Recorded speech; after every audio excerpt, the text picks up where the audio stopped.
bom dia, ouvintes da Rádio Jovem Pan News. Estamos no ar com mais um programa no Campo das Ideias. E nesta manhã, infelizmente, meu pai, o André, precisou se ausentar. Então eu estarei conduzindo aí o programa durante essas 2 horas aí nesse bate-papo com a Fran, que é a socióloga que eu trouxe aqui para o programa, Franciele Del Vecchio. Muito bom dia, Fran.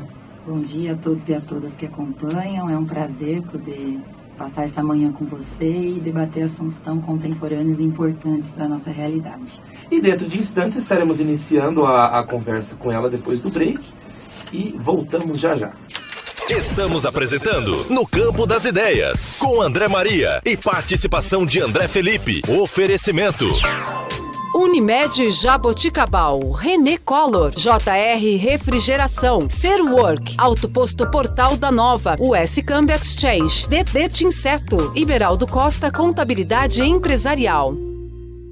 Esta é a Jovem Pan News Jaboticabal, AM 1510 kHz. Já está em funcionamento a nova Unimed 24 horas. Todo atendimento de urgência e emergência ao lado do Hospital e Maternidade Santa Isabel, na Avenida 7 de Setembro, 600. O endereço da nova Unimed 24 horas. O centro de referência da nova Jaboticabal foi desativado. Unimed de Jaboticabal. Cuidar de você. Esse é o plano. Os bons momentos precisam ser registrados. A René Collor trabalha com filmagens e fotografias específicas para cada momento. Books gestante, newborn, acompanhamento de bebê, casamentos, aniversários, formaturas, ensaios fotográficos e eventos em geral. Eternize os grandes momentos da sua vida. René Collor, Rua Rui Barbosa, 1003 em Jaboticabal. Telefone 3202-7523. JR Ar-Condicionado. Vende manutenção preventiva e corretiva para climatização, ar-condicionado, refrigeração comercial e residencial e purificadores de água. Na JR Ar-Condicionado você encontra as melhores marcas, empresa registrada no CREA e equipe especializada para melhor atendê-lo. Vá até a JR e confira as condições especiais de pagamento. JR Ar-Condicionado. Rua Santo André, 218, fone 3204-4297. A Serwork oferece tudo para a sua empresa em serviços de medicina ocupacional e segurança do trabalho. Na Serwork, você encontra um portfólio completo de documentos, como PPRA, LT-CAT, PCMSO, PCMAT, PPP, perícias trabalhistas, CIPA, laudo ergonômico e treinamentos. Fazemos todos os exames ocupacionais para admissão, demissão, periódicos, retorno ao trabalho e mudança de função. A Serwork fica em Jaboticabal e Sertãozinho. Ligue 3203-7652 ou 3947-6715. Serwork. Medicina e segurança do trabalho para empresas mais saudáveis e competitivas. Você sabe que o desempenho do seu carro depende da escolha do combustível. E combustível de qualidade você encontra no Autoposto Portal da Nova. No Portal da Nova, além de abastecer, você pode lubrificar e efetuar trocas de óleo. Isso tudo com a garantia da Jet Oil. A Jet Oil é a maior rede de franquias de centro automotivo do Brasil. Ao trocar óleo e filtro, você ganha um check-up gratuito de 15 itens no carro e ainda pode resgatar brindes e ferramentas com os quilômetros de vantagens Ipiranga. E além disso tudo, você pode comprar pães fresquinhos na conveniência AMPM. Autoposto Portal da Nova, Rua Santo André 665, Nova Jaboticabal. Fone 3203-8341. Vai sair de férias ou possui negócios no exterior? A moeda que você precisa está na US Câmbio Exchange. Compra e venda de moedas estrangeiras à pronta entrega, remessa internacional e cartão de crédito pré-pago internacional. US Câmbio Exchange. Confiança e segurança. Loja no Jaboticabal Shopping. Telefone 3204-9863. DD Tinseto. Tecnologia e eficiência no controle de pragas. Desde 1995 no mercado, a DD Tinseto é uma empresa controladora de pragas diversificadas, oferecendo tecnologias em desinsetização, desratização, descupinização, expurgo e limpeza de caixa d'água. E conta com profissionais capacitados para realizar seus serviços. Pensando na saúde de seus clientes, a DD Tinseto trouxe uma tecnologia inovadora: desinfecção de ambientes contra fungos, bactérias e vírus em casas e estabelecimentos comerciais e industriais. DD Tinseto. Eficiência máxima no controle às pragas, respeito ao meio ambiente e à saúde de nossos clientes. Ligue 3202-0543. Beraldo Costa Contabilidade Empresarial. Há muitos anos atuando no mercado em Jaboticabal. Especializada em assessoria contábil empresarial. Equipe com amplo conhecimento e experiência em sua área de atuação. Profissionalismo e total confiança. Beraldo Costa Contabilidade Empresarial. Rua São Sebastião, 271, Centro. Fone 3202-3155. Estamos começando nossa entrevista, são 10 horas e 5 minutos, recebendo aqui a professora Franciele Del Vecchio, que é socióloga. Muito bom dia, Fran, mais uma vez. Fran, gostaria que você falasse primeiro para os nossos ouvintes a sua formação acadêmica e qual que é a sua atuação, né? Qual que é a sua atuação profissional? Bom dia novamente. Bom, eu sou socióloga de formação, então fiz Ciências Sociais na Unesp, campus de Marília. Depois que terminei a graduação, eu fiz uma especialização na USP de Ribeirão Preto, em Ética, Valores e Cidadania no espaço da escola. E aí agora, recentemente, esse ano, eu terminei o mestrado. Então fiz um mestrado na área de educação na Unesp, também Unesp, mas aí no campus de Araraquara. Então, eu fiz o mestrado, minha formação atual é mestre em educação.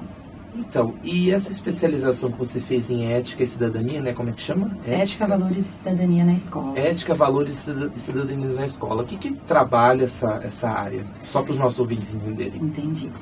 Na verdade, são propostos assuntos, temas, grandes teorias que abordam como a cidadania, como a educação política, como o viés ético pode ser discutido, pode ser difundido e, de alguma forma, estar presente no âmbito da educação escolar.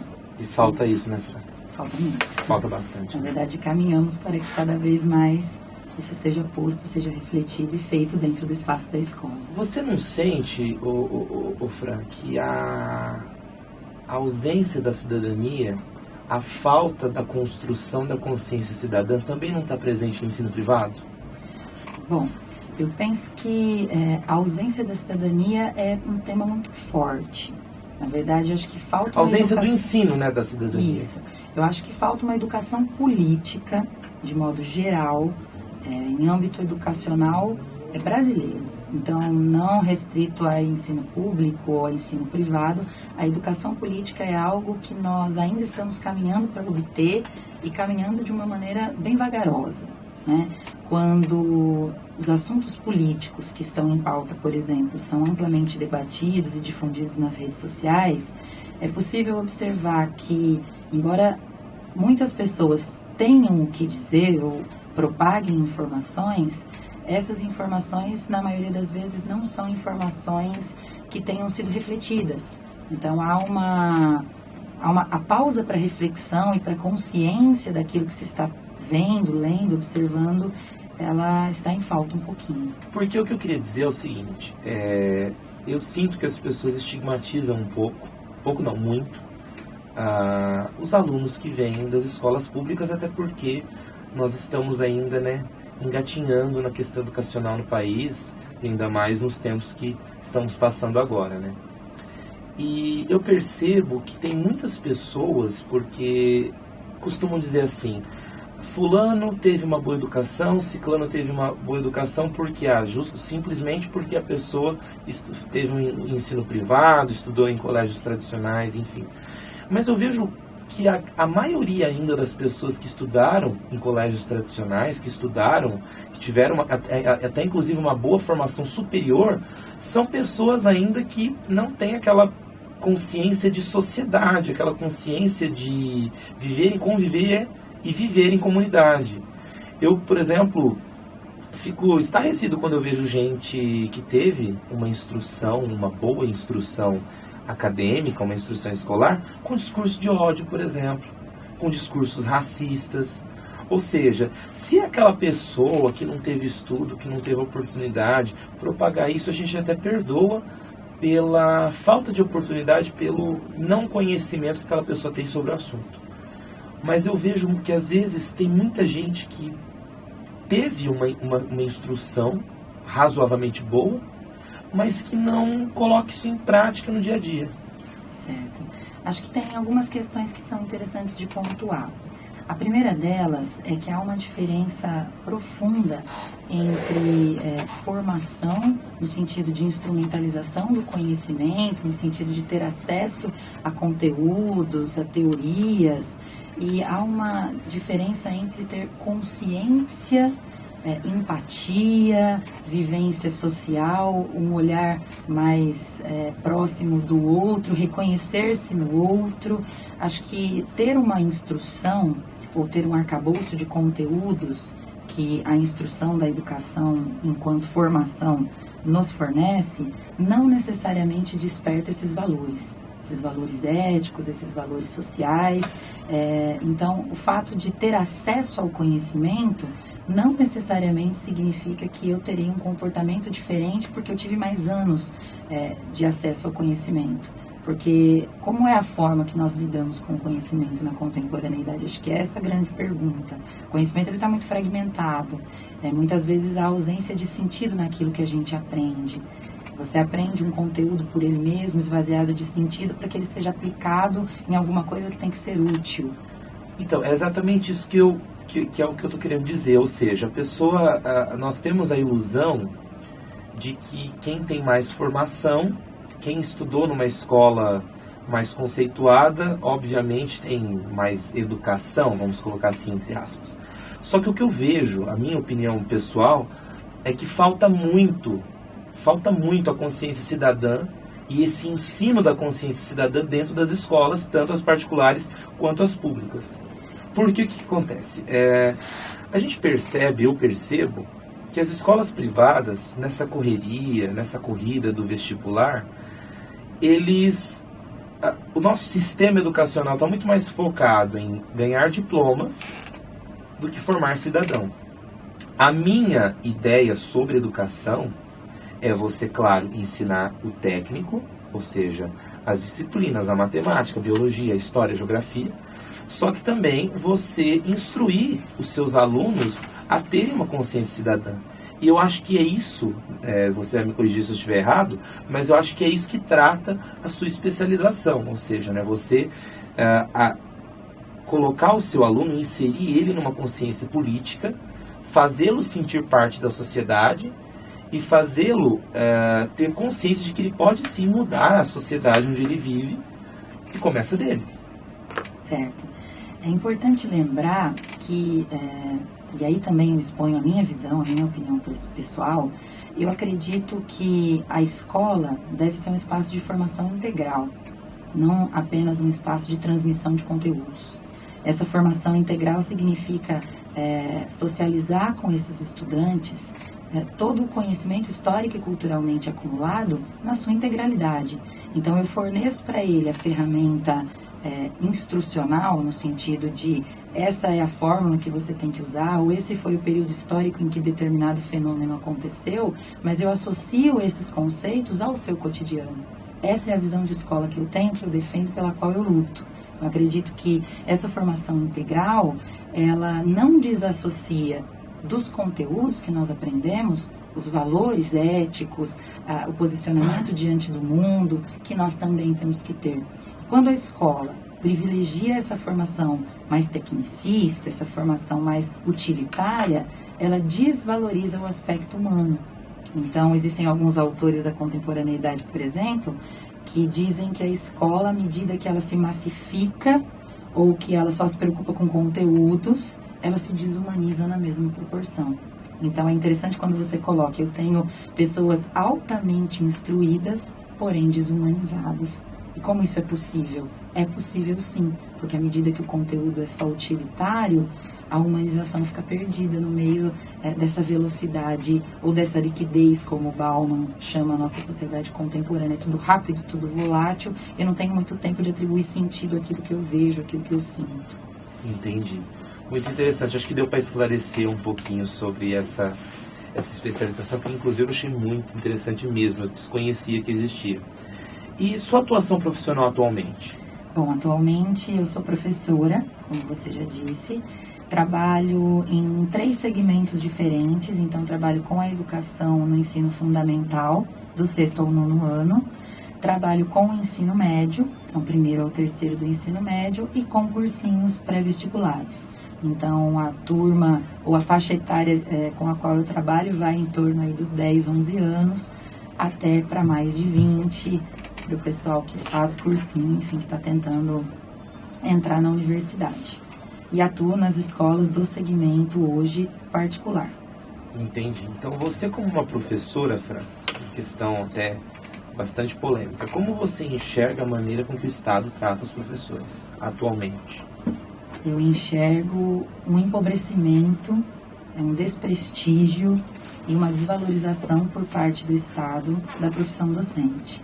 No meu mestrado, eu tive a oportunidade de fazer um estudo, ainda que pequeno, das condições de trabalho dos docentes que são contratados por contratos determinados, ou seja, eles têm um contrato com tempo de duração e depois desse contrato eles não têm mais vínculo com o Estado.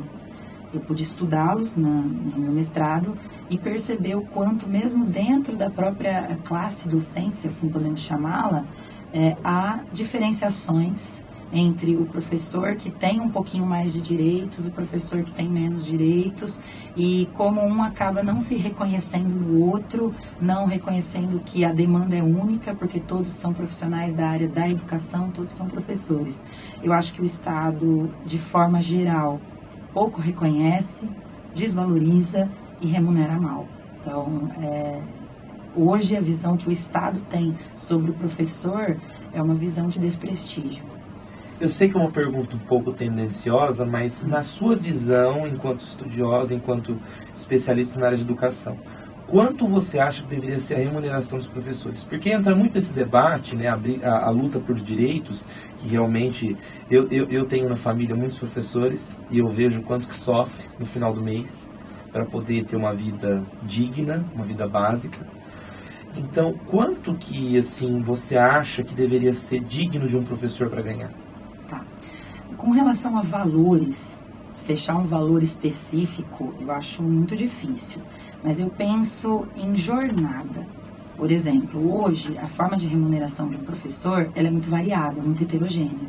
Então, tem professores que recebem por hora-aula, tem professores que recebem por carga de trabalho prestada, mais algum tipo de bonificação fora dos direitos legais. Então, essa heterogeneidade ela é muito prejudicial.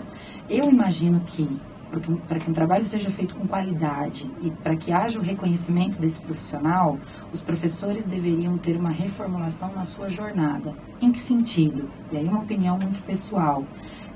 Poder dedicar-se exclusivamente a um único estabelecimento de ensino.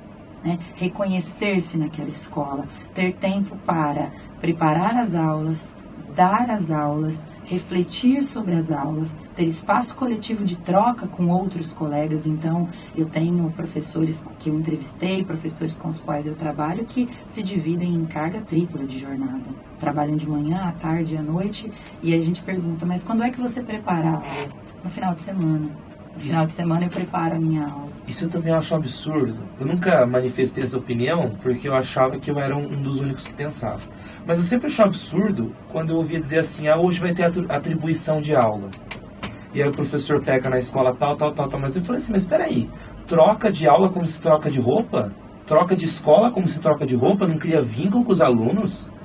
Porque eu demoro para me adaptar com um professor novo. Imagina esses alunos, né?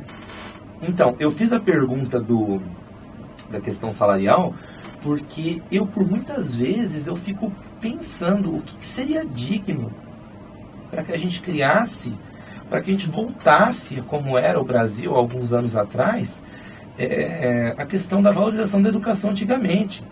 Eu percebo, não sei se você concorda, mas eu percebo que a educação está sendo uma bola de neve que vem se deteriorando. Por quê? Porque tem gente, por questão do salário, por questão da má valorização, eu escuto isso de muita gente e acho muito triste. A pessoa falar assim, eu acho que eu vou ser pedagoga. Eu acho que eu vou fazer pedagogia, eu acho que eu vou dar aula. Ou seja, as pessoas vêm tratado, alguns profissionais vêm tratado a educação, que é um sacerdócio, como se fosse um coadjuvante. Se não der certo em nada, eu vou virar professora. Você não concorda que isso às vezes acontece? essa desvalorização ela é latente. Para que você tenha uma ideia, existe um estudo, inclusive, de uma colega, a Andresa Barbosa, que fez um estudo sobre a remuneração docente no Brasil.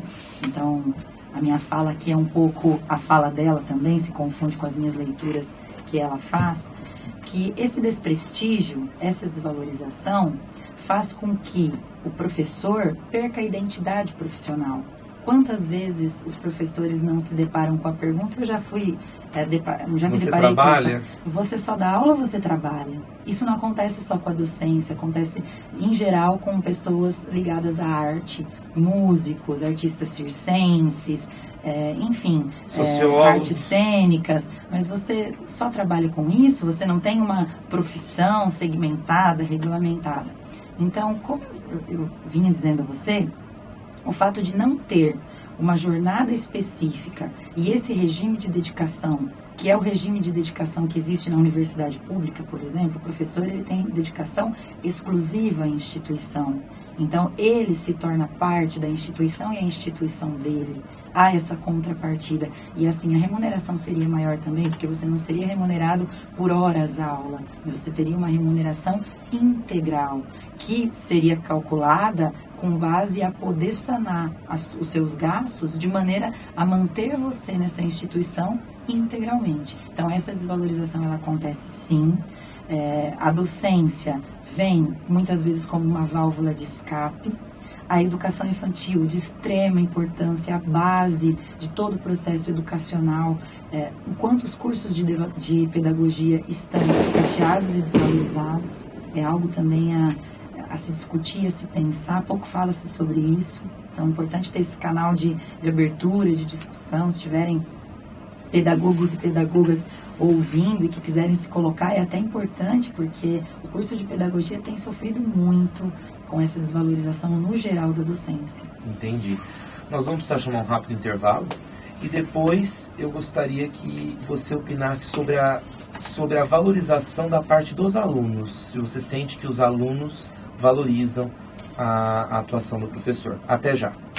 Estamos apresentando No Campo das Ideias, com André Maria e participação de André Felipe. Oferecimento Unimed Jaboticabal, Proprática, Wizard, Colégio Maria, Limpe Bem, Geração 5 Comunicação Visual, Atual Design Móveis Planejados e Agência Selva.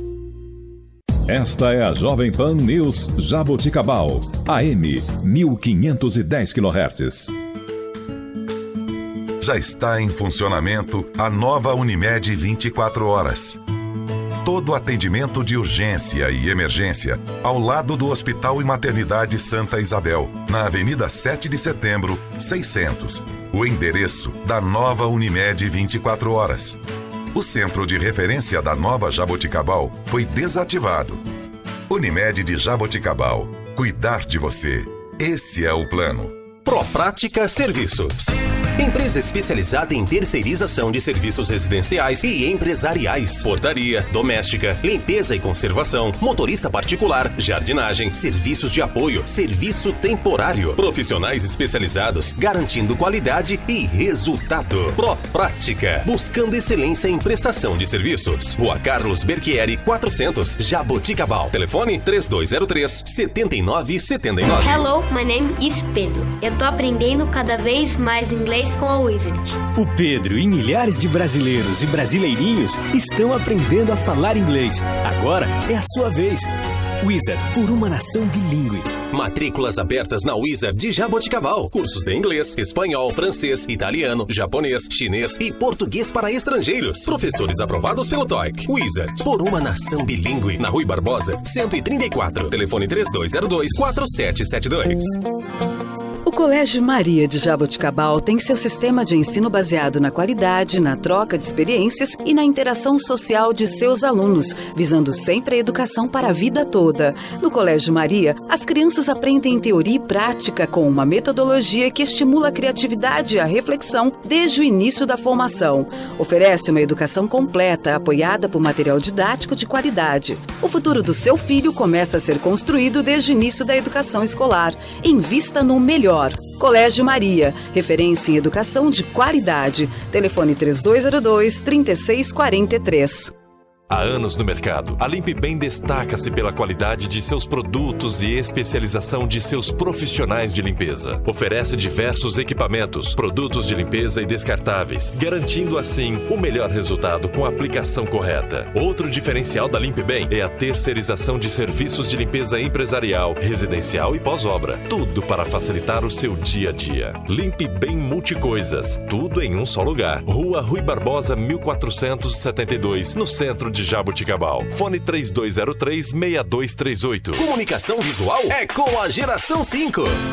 Impressão digital em grandes formatos. Fachadas, painéis em ACM, faixas, banners, outdoors, envelopamento de frota, estruturas metálicas, letras caixa, adesivos, brindes e placas em geral. Tudo em até 12 vezes no cartão. Geração 5. Porque uma boa impressão faz toda a diferença. Rua Professor Antônio Roete, 436, Nova Jaboticabal. Telefone 3202-2065.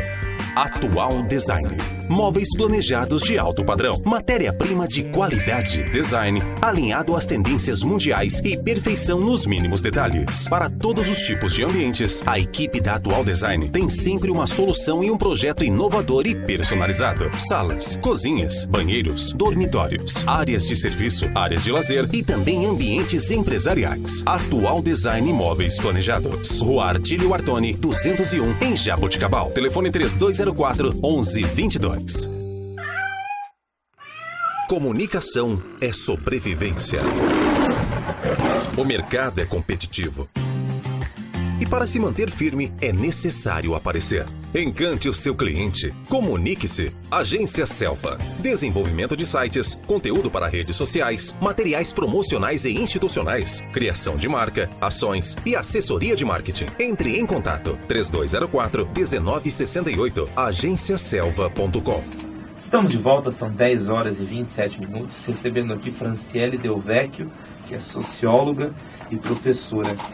Fran, eu havia te perguntado sobre a valorização do Estado em relação aos professores, e agora eu gostaria de saber como você sente a valorização dos alunos. Se você se sente valorizada pelos seus alunos e se também os alunos, em geral, né, valorizam os seus professores. É obviamente que nós não estamos generalizando, mas nós temos uma situação na educação pública brasileira que é uma realidade, né, que acontece.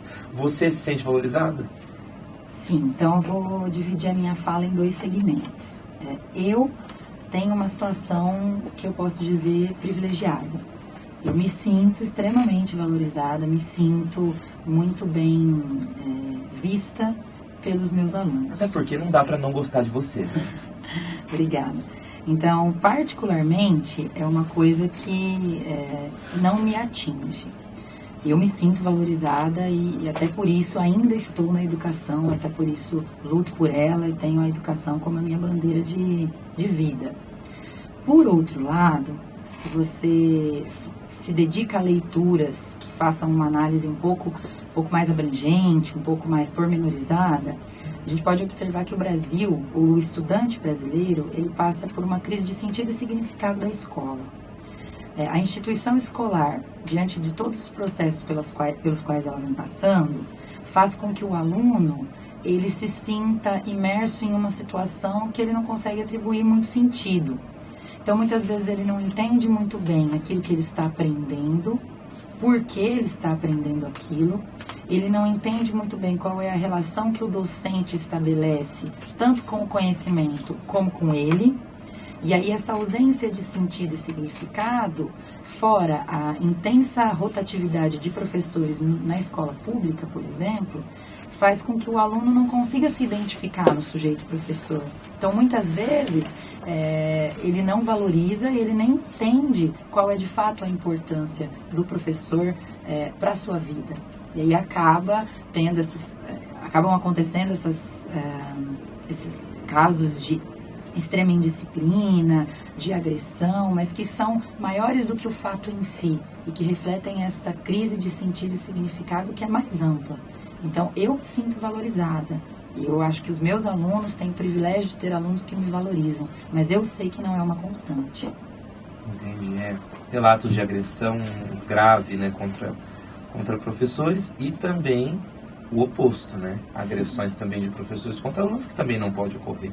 Que é aquilo que você fala, né? Você tem que humanizar.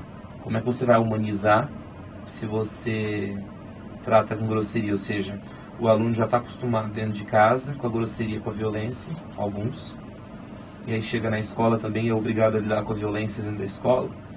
Ou seja, você tem que aprender a dobrar essas pessoas, né? Ô Fran, um dos motivos de eu ter te chamado aqui, além de falar sobre educação, é você, enquanto socióloga, está falando um pouquinho sobre essa nova PEC que alguns aprovam, outros reprovam, inclusive até pessoas da classe trabalhadora, trabalhadores, pessoas das classes mais populares apoiando essa PEC. Qual que é a sua opinião enquanto socióloga a respeito da PEC 241 que foi aprovada? Foi aprovada ou está tramitando? Foi aprovada. Então, temos algumas coisas para dizer a respeito disso.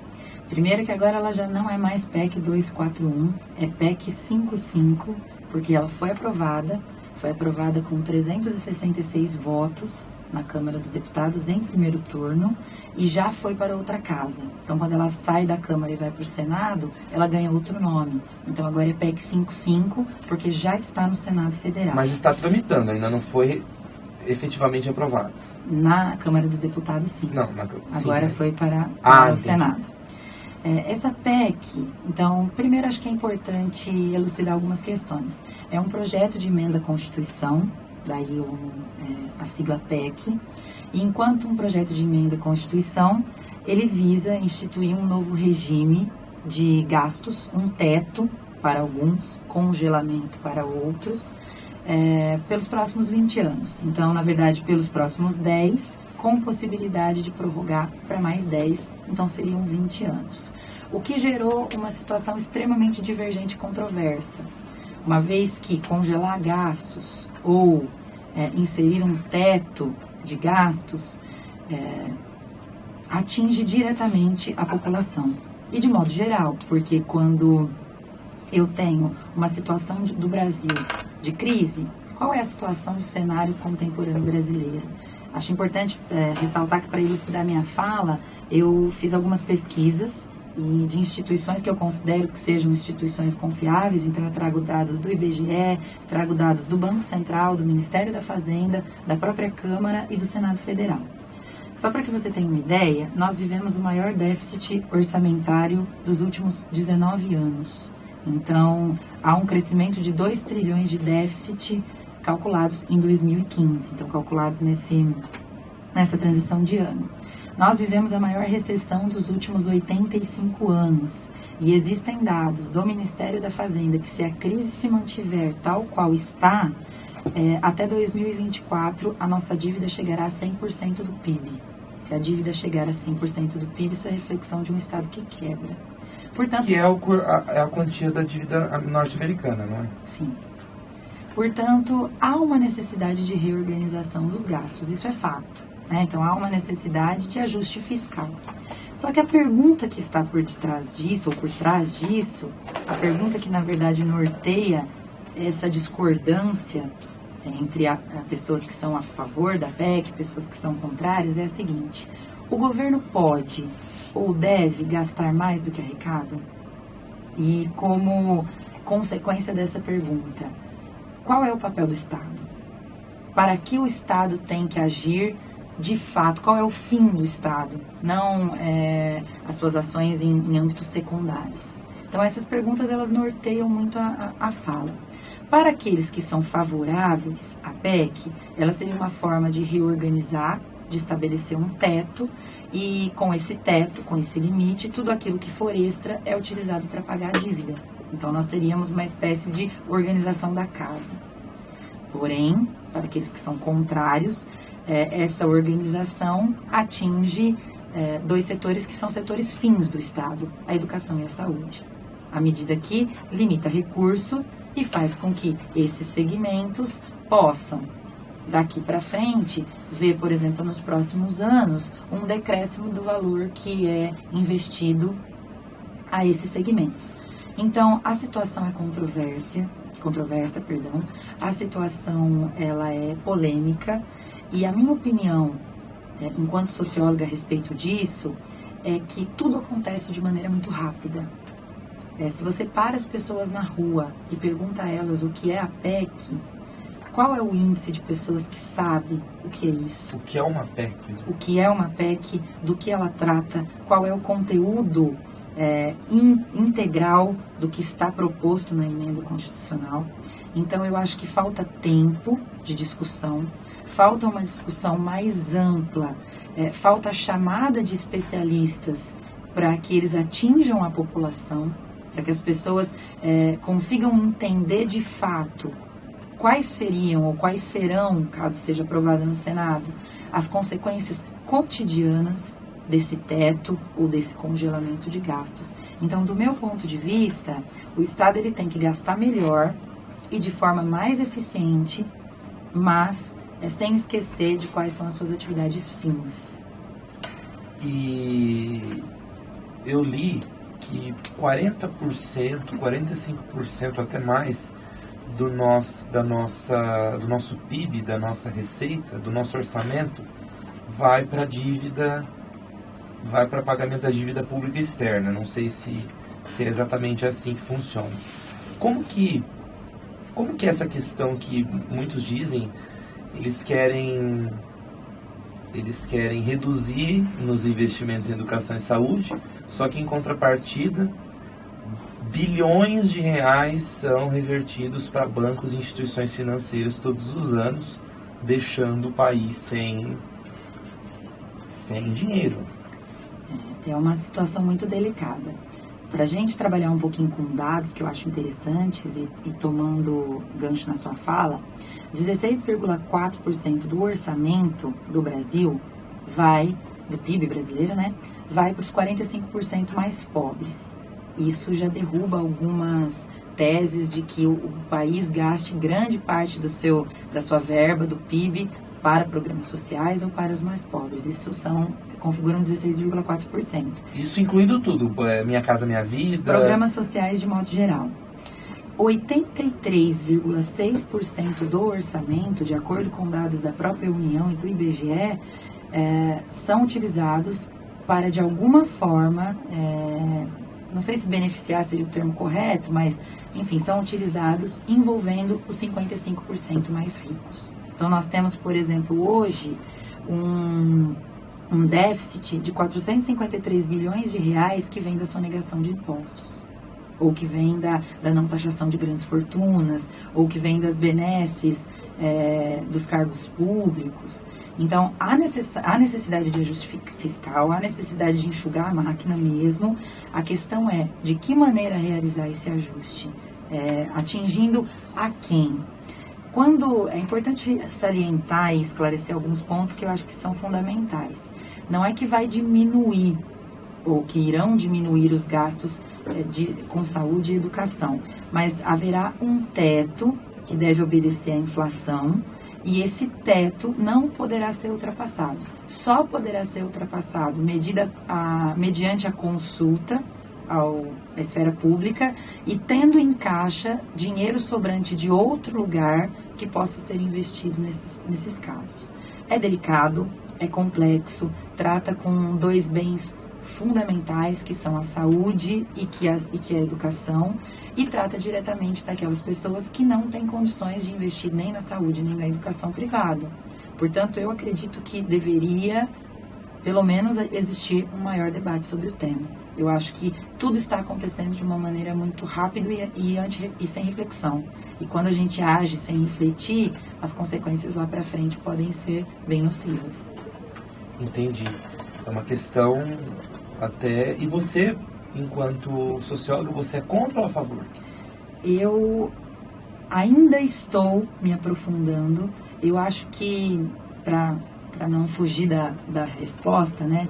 Eu acho que eu sou a favor da necessidade de ajuste fiscal. Eu acho importante, bem mais do que importante, necessário.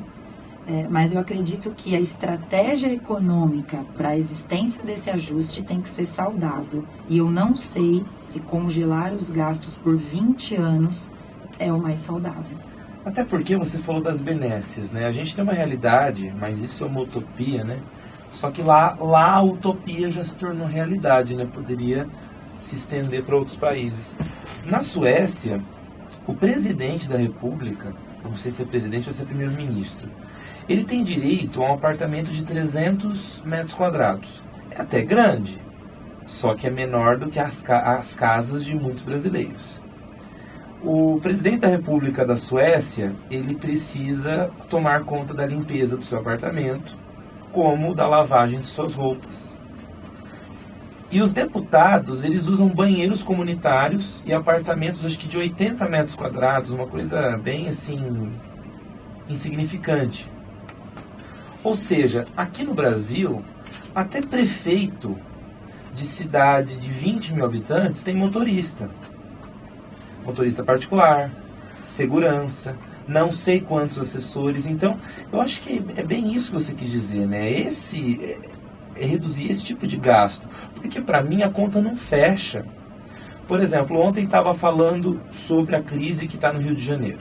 A crise não só no Rio como no Brasil, mas o Rio de Janeiro se acentuou bastante com a queda do petróleo. Porque o Rio é muito dependente de duas coisas, turismo e petróleo. O que aconteceu? O que eu pensei? A segurança no Rio de Janeiro não está funcionando. A cada dia que passa, aumentam os assaltos, eles fazem medidas e mais medidas e não conseguem resolver a questão da violência, tanto violência policial quanto a violência dos criminosos. A saúde não funciona. A educação não funciona. A conta não fecha. Porque para você ter uma dívida, para você ter que pagar algo, você precisa ter algo de qualidade. Ou seja, eu não sei para onde está indo esse dinheiro, porque se você não tem nada de qualidade e você está endividado, de onde vem essa dívida? Porque se você não investe, você tá endividado como? É um assunto extremamente delicado, sobretudo por conta desse momento de crise e fragilidade ética com o qual nós estamos lidando, que não é novidade, porém agora aparece de uma maneira mais universalizada e, de fato, as contas elas não fecham. A ideia de gastar mais do que arrecadar. Se eu não me engano, o Banco Central, na verdade não foi o Banco Central, mas 2 sites que são muito conhecidos por gerarem conteúdo na internet, e aí, para tentar ter uma posição mais justa possível, eu pesquisei em 2 fontes muito distintas. Uma é o Politize, que ele cria conteúdo de educação política online, e o outro site bem conhecido do público mais jovem, que é o público com o qual eu trabalho, que é o Spotnix, que é um site que também gera conteúdo. Então são 2 visões bastante distintas a respeito do mesmo problema. E em ambos os sites, em consulta feita inclusive essa semana, a gente consegue encontrar a seguinte questão: gasta-se mais do que se arrecada, e além de se gastar mais, então de gastar-se mais do que se arrecada, nem com a demissão de 100% dos funcionários públicos nós conseguiríamos fechar a conta do tamanho do rombo ou do tamanho do déficit orçamentário dos últimos tempos. Então o desvio ético também faz parte desse déficit. Para onde vai o dinheiro que some e que ninguém sabe o seu destino? Então a reforma política que o Brasil necessita é uma reforma integral. É uma reforma em todos os seus âmbitos. É óbvio que precisamos de medidas mais contingentes e rápidas, só que precisam ser melhores discutidas. Quando eu tenho medidas que atingem diretamente a setores tão fragilizados e que os grandes gestores do Conselho Nacional de Saúde, do Comitê Nacional dos Trabalhadores Docentes não são convidados a participar, isso é muito complicado, porque acaba um economicismo exagerado, não exagerado do ponto de vista da necessidade, mas do ponto de vista de acreditar que só o olhar econômico dá conta de observar todos os fenômenos, é um mal desses tempos muito grande. Para discutir educação, eu preciso ter educador. Para discutir saúde, eu preciso ter médicos, mas não médicos que estão na base, médicos que lidam com o que há de mais problemático. E essas pessoas, eu não as vejo sendo consultadas. Não médico do consultório do Leblon, que não tem noção. Bom, Fran, nós vamos precisar chamar um intervalinho. E depois nós vamos falar um pouquinho sobre a iniciativa dos jovens agora de estar ocupando as escolas. Qual que é a sua opinião enquanto professora, enquanto socióloga e enquanto ex-estudante do ensino público?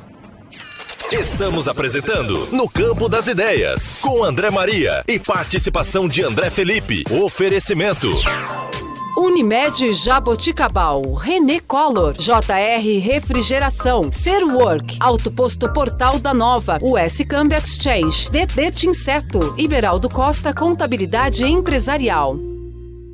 Esta é a Jovem Pan News Jaboticabal, AM 1510 kHz. Já está em funcionamento a nova Unimed 24 horas. Todo atendimento de urgência e emergência ao lado do Hospital e Maternidade Santa Isabel, na Avenida 7 de Setembro, 600. O endereço da nova Unimed 24 horas. O centro de referência da nova Jaboticabal foi desativado. Unimed de Jaboticabal. Cuidar de você. Esse é o plano. Os bons momentos precisam ser registrados. A René Collor trabalha com filmagens e fotografias específicas para cada momento. Books gestante, newborn, acompanhamento de bebê, casamentos, aniversários, formaturas, ensaios fotográficos e eventos em geral. Eternize os grandes momentos da sua vida. René Collor, Rua Rui Barbosa, 1013 em Jaboticabal. Telefone 3202-7523. JR Ar-Condicionado. Vende manutenção preventiva e corretiva para climatização, ar-condicionado, refrigeração comercial e residencial e purificadores de água. Na JR Ar-Condicionado você encontra as melhores marcas, empresa registrada no CREA e equipe especializada para melhor atendê-lo. Vá até a JR e confira as condições especiais de pagamento. JR Ar-Condicionado. Rua Santo André, 218, fone 3204-4297. A Serwork oferece tudo para a sua empresa em serviços de medicina ocupacional e segurança do trabalho. Na Serwork, você encontra um portfólio completo de documentos, como PPRA, LT-CAT, PCMSO, PCMAT, PPP, perícias trabalhistas, CIPA, laudo ergonômico e treinamentos. Fazemos todos os exames ocupacionais para admissão, demissão, periódicos, retorno ao trabalho e mudança de função. A Serwork fica em Jaboticabal e Sertãozinho. Ligue 3203-7652 ou 3947-6715. Serwork. Medicina e segurança do trabalho para empresas mais saudáveis e competitivas.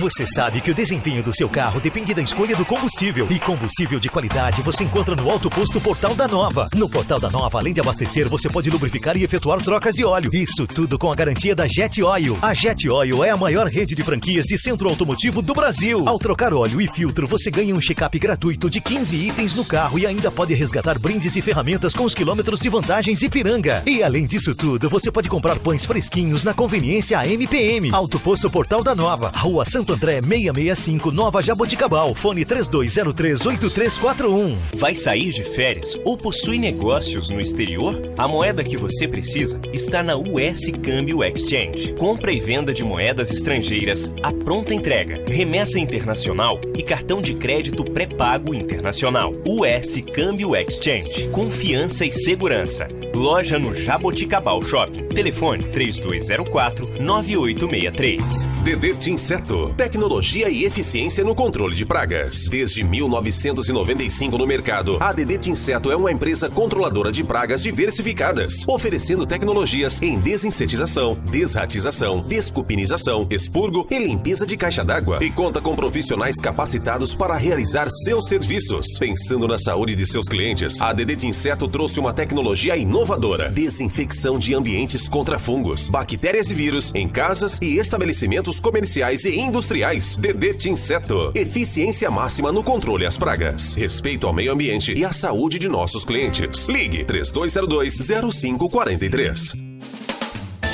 Beraldo Costa Contabilidade Empresarial. Há muitos anos atuando no mercado em Jaboticabal. Especializada em assessoria contábil empresarial. Equipe com amplo conhecimento e experiência em sua área de atuação. Profissionalismo e total confiança. Beraldo Costa Contabilidade Empresarial. Rua São Sebastião, 271, Centro. Fone 3202-3155. Estamos de volta. Gostaria de cumprimentar a tia da Fran que está escutando o programa.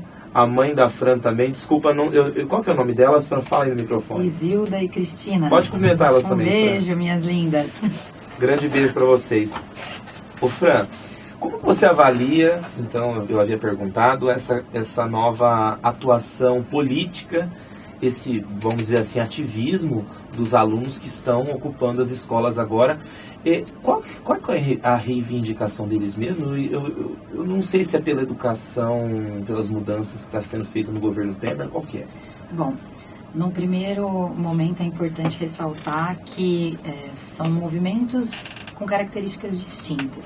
Há pouco tempo atrás aconteceram inúmeras ocupações que tinham um caráter mais regional, que elas vinham em discordância a medidas do governo do Estado.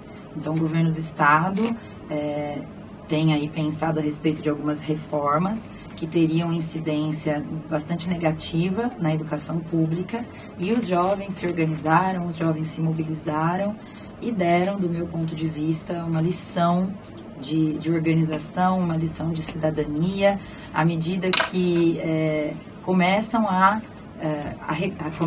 se colocar diante das questões políticas que são impostas, que são feitas.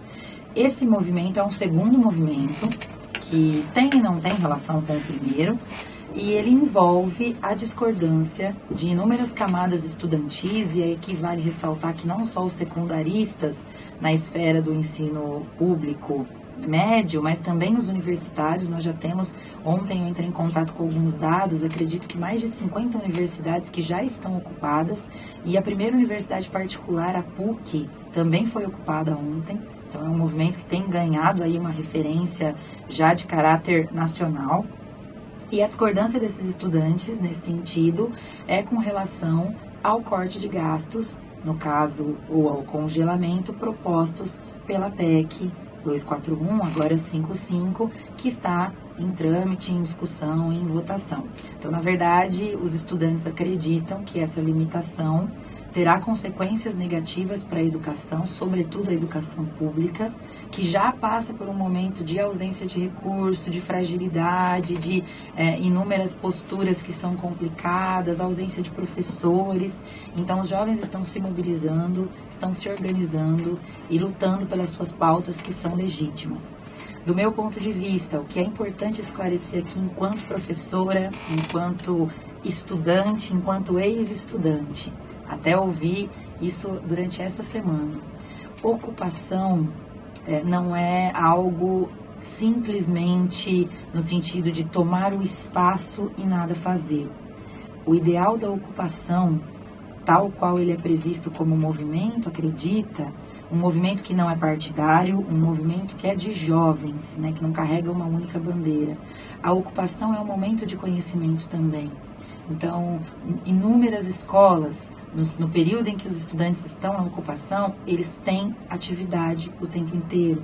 São rodas de discussão, roda de literatura, intervenção artística, manutenção do espaço. Inúmeras escolas, os próprios estudantes estão consertando o que está depredado, estão pintando o espaço. Então, existe, óbvio, lugares em que a ocupação é feita de uma maneira inadequada, como em todos os âmbitos da vida existem posturas inadequadas. Mas acho que, no sentido de organização e movimentação, eles estão nos dando uma lição. É uma lição de engajamento, de envolvimento e de consciência política.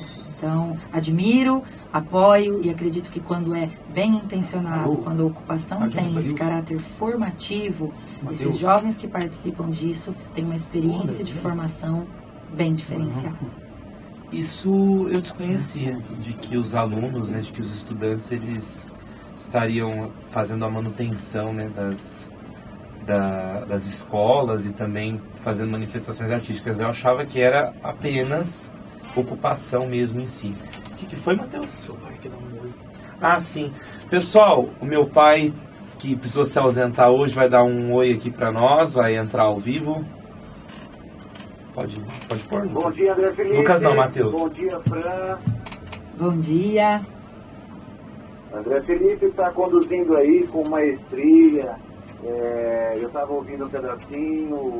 Eu não sei se você explicou a ausência do André Maria hoje no programa, uma causa, motivo de força maior. Eu tive para cometer a indelicadeza de não te recepcionar, mas eu tenho certeza que está sendo bem conduzido aí pelo André Felipe, numa temática que ele passeia com muito mais habilidade e capacidade do que eu. Portanto, os nossos ouvintes só têm a ganhar. E vou dizer uma coisa, André Felipe, nós temos que convidar a Fran para participar mais vezes do nosso programa, porque ela tem voz de locutora, viu? Ouvindo ela aqui, Fran, eu fiquei impressionado com o seu timbre. Muito obrigada. Fantástico.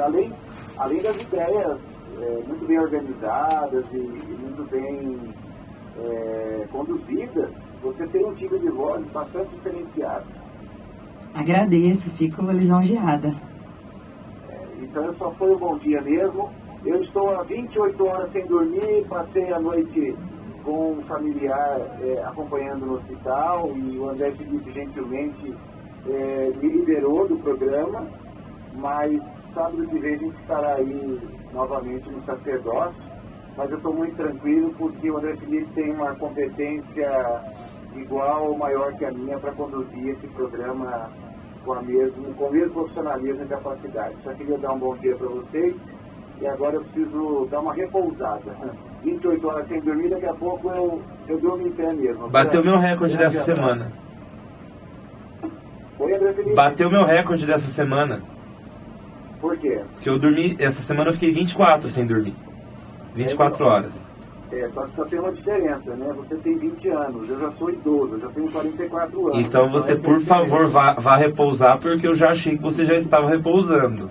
Pois eu tive que voltar no hospital, enfim, mas faz parte da vida, né? Mas, Fran, um grande abraço, bom programa a vocês, e que espero que os ouvintes estejam curtindo. E quando eu subir para o canal YouTube, eu acompanho na íntegra o programa. E espero, numa outra ocasião, também recepcioná-la. Quero entrevistar, gostei desse timbre de voz. Já era seu fã pelo Facebook, agora mais ainda com esse timbre. Um grande abraço e bom programa, desculpa a interrupção. Eu que agradeço, muito obrigada, fico contente pela participação. Um abraço, André Felipe, um abraço. Grande abraço. Bom, Fran, como a gente já havia conversado, né? A questão da ocupação, achei muito interessante mesmo isso que você disse. Realmente não é só você ocupar por ocupar. E ao contrário, né, alguns até deturpam, ao invés de construir, acabam até destruindo alguns alunos, né? E eu acredito que essa não é a proposta, né?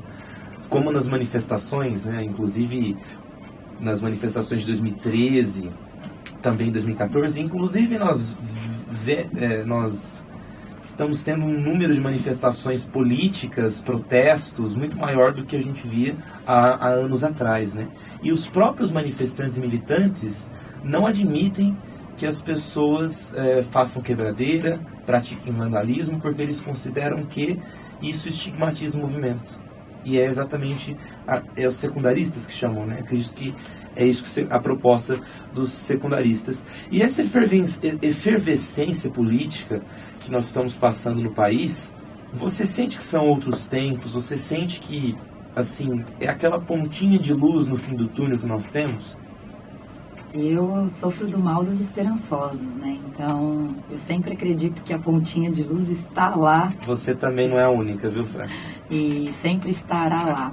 Eu penso que esse momento de efervescência, esse momento de crise ética, esse momento de inúmeras pautas diferentes que se colocam em vigor, ele abre espaço para a luta também. Então, se de um lado nós temos o crescimento cada vez mais profundo e intenso de visões de mundo tradicionalistas, de visões de mundo retrógradas, de posturas de preconceito, resgatando um pouquinho até aquela fala do início, de discurso de ódio, de homofobia, racismo, Por outro lado, a gente também tem um crescimento da resistência, né? Tem um crescimento da tomada de consciência, e eu acho que movimentos desse tipo, movimentos que os estudantes organizam pelos próprios estudantes, olhando para suas específicas demandas, se unindo em coletividade, olhando para o espaço da escola, mostra o resgate desse sentido, né? O resgate do protagonismo juvenil que sempre foi importante na história brasileira e continua sendo. Se a gente volta um pouquinho no tempo e olha para a ditadura militar, o protagonismo estudantil, juvenil estava lá. E hoje, novamente, com outra cara. É sempre importante ressaltar que esses movimentos, essas manifestações de caráter simbólico e profundo são construídas, e tudo isso demanda tempo. Então, construir uma ocupação diferenciada também demonstra em construir uma consciência diferenciada. Não é de um dia para o outro, mas se aprende fazendo, e se aprende a cada momento aprofundando-se naquilo que de repente ficou pelo caminho. Então, eu acredito sim, eu sou uma esperançosa, eu acredito que é possível mudar, é possível se reinventar, redescobrir, reconstruir. Entendi. Nós vamos precisar chamar um outro intervalo, né, Matheus? Porque, de novo, o Matheus aí me encheu o saco. Viu? Você não vai ficar chateado não, né, Matheus? Você não vai falar nada não, né? Ah, então tá bom. Bom, pessoal, e depois nós vamos mudar o assunto, porque hoje é dia de Enem, hoje as pessoas estão se preparando, o país inteiro vai mexer aí, vai permanecer umas 4 horinhas aí sentado, 5 horas, meu Deus, eu lembro quando eu fiz, eu não aguento ficar sentado tanto tempo, né? E não pode levar celular, não pode levar nada, né? Tem que ficar sentado sem fazer nada. Boa sorte para os estudantes, e depois nós vamos estar falando sobre o Enem também. Até já. Estamos apresentando No Campo das Ideias, com André Maria e participação de André Felipe. Oferecimento Unimed Jaboticabal, Proprática, Wizard, Colégio Maria, Limpe Bem, Geração 5 Comunicação Visual, Atual Design Móveis Planejados e Agência Selva. Esta é a Jovem Pan News Jaboticabal, AM 1510 kHz. Já está em funcionamento a nova Unimed 24 horas.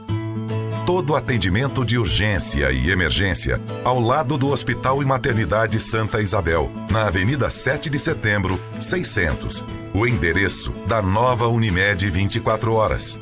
O centro de referência da nova Jaboticabal foi desativado.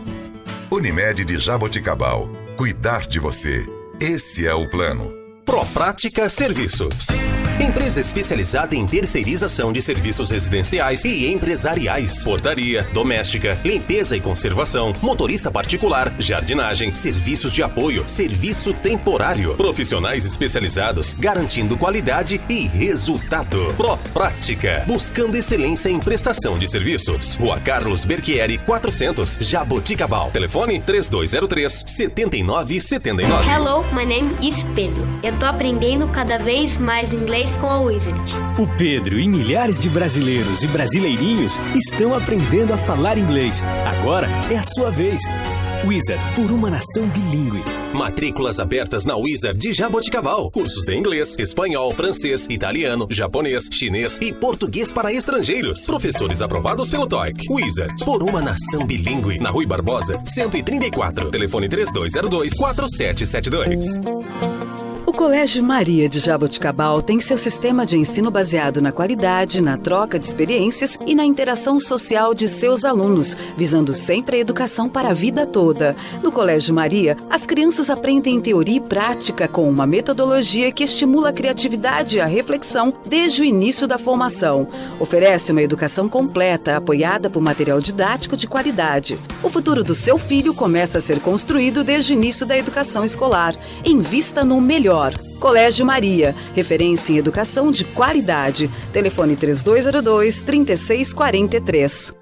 Há anos no mercado, a Limpe Bem destaca-se pela qualidade de seus produtos e especialização de seus profissionais de limpeza. Oferece diversos equipamentos, produtos de limpeza e descartáveis, garantindo assim o melhor resultado com a aplicação correta. Outro diferencial da Limpe Bem é a terceirização de serviços de limpeza empresarial, residencial e pós-obra. Tudo para facilitar o seu dia a dia. Limpe Bem Multicoisas. Tudo em um só lugar. Rua Rui Barbosa, 1472, no centro de Jaboticabal. Fone 3203-6238. Comunicação visual é com a Geração 5.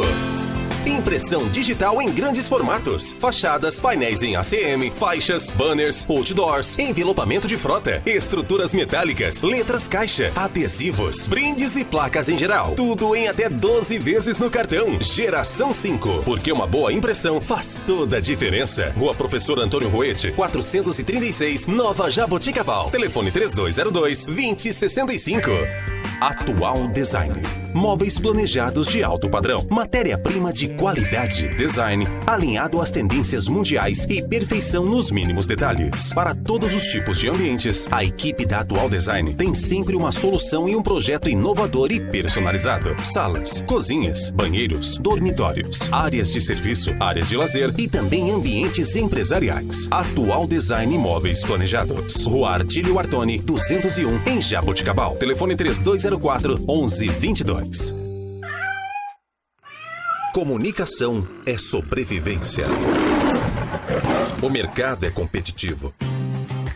E para se manter firme, é necessário aparecer. Encante o seu cliente. Comunique-se. Agência Selva. Desenvolvimento de sites, conteúdo para redes sociais, materiais promocionais e institucionais, criação de marca, ações e assessoria de marketing. Entre em contato. 3204-1968. agenciaselva.com.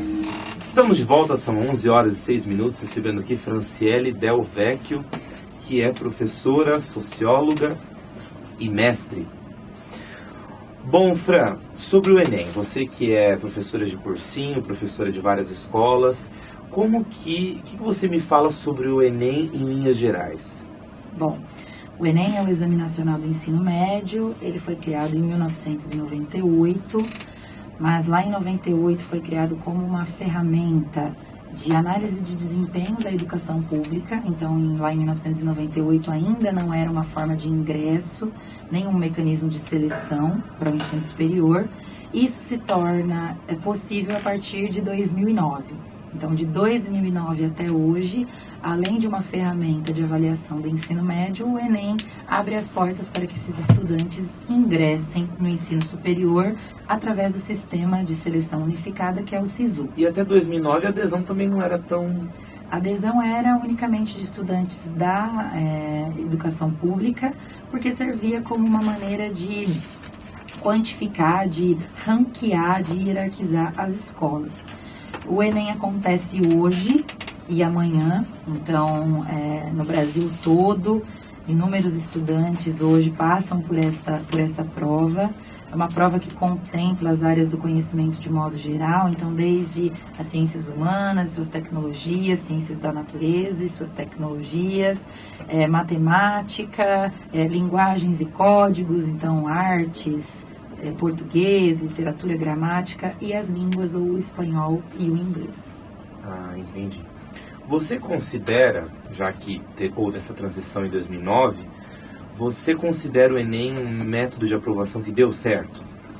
Eu acho que é uma ferramenta de seleção, e como toda ferramenta de seleção, por princípio, ela é injusta. Assim como os próprios vestibulares, eles são perversos, são injustos. A gente usa a analogia do funil.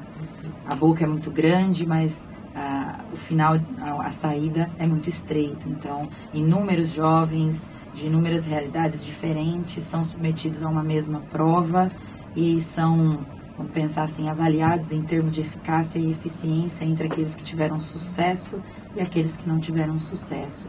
Então, enquanto ferramenta avaliativa, avaliar é muito difícil. Avaliar a quantidade de conhecimento de um sujeito é muito difícil. Será que é uma prova que de fato prova isso? Mas acredito que o Enem, ele se transformou numa ferramenta de inserção no ensino superior que abriu possibilidades de ingresso a outros universos, porque nós que somos do Sudeste temos acesso até que de uma maneira mais fácil a universidades que são próximas de nós. Nós somos um polo universitário bastante forte, mas se nós pensarmos em outros estudantes de outros lugares do Brasil, a ferramenta unificada permitiu que um estudante possa conhecer novas universidades, novos cursos, que ele possa ingressar nesses cursos. Aí a discussão vai para um outro caminho, mas a gente pode deixar para uma outra oportunidade. Você foi onde eu queria chegar. Porque você disse uma coisa que eu penso diferente, penso o oposto, e aí nós vamos aí chegar numa antítese. Ótimo. O que eu penso? Você falou sobre a questão de unificar uma prova e que pode ser desigual você dar uma mesma prova para todos os alunos. E aí você falou da questão dos estados. O que eu vejo sobre a questão do Enem? Por exemplo, eu quero prestar na Universidade Federal... Tem a Universidade Federal do Rio Grande do Sul? Tem. Universidade Federal do Rio Grande do Sul. E aí... Vamos supor, não sei se isso acontece, mas eu já escutei relatos de um professor que algumas universidades fazem isso. Deles colocarem questões sobre a história deles, do Rio Grande do Sul, sobre a geografia do Rio Grande do Sul, ou seja, questões que não são tão estudadas em outros estados, em outras regiões do país. Você não acha que unificar, ou seja, fazer uma prova para toda a nação brasileira, você não acha que ia reduzir um pouquinho essa desigualdade, essa discrepância do, no caso assim, uma pessoa do Nordeste quer ingressar, foi como você falou, uma pessoa do Nordeste quer ingressar numa universidade do Paraná, mas desconhece a história do Paraná, a cultura do Paraná, a geografia do Paraná, então a pessoa ela não tem tanta base para aquilo. Eu acredito que um exame nacional possa trabalhar questões do país para que todos os brasileiros tenham condição de conhecer uma história em comum, uma geografia em comum. Então, temos duas grandes formas de pensar sobre essa sua fala. A primeira delas, isso é um fato, existem universidades, enquanto professora de cursinho e tendo contato, analisando provas e apoiando e incentivando os nossos alunos, lendo bastante sobre isso, existem sim universidades que privilegiam aspectos locais. Então, que dentro dos seus conteúdos, na hora da prova, acabam fazendo uma prova geograficamente voltada para aquele estado, para aquela realidade. Mas aí a gente tem que retroceder na história e lembrar que todo fenômeno é histórico. Muito disso acontece porque grande parcela das vagas dessas universidades, algum tempo atrás, foram tomadas pelos habitantes do Sudeste.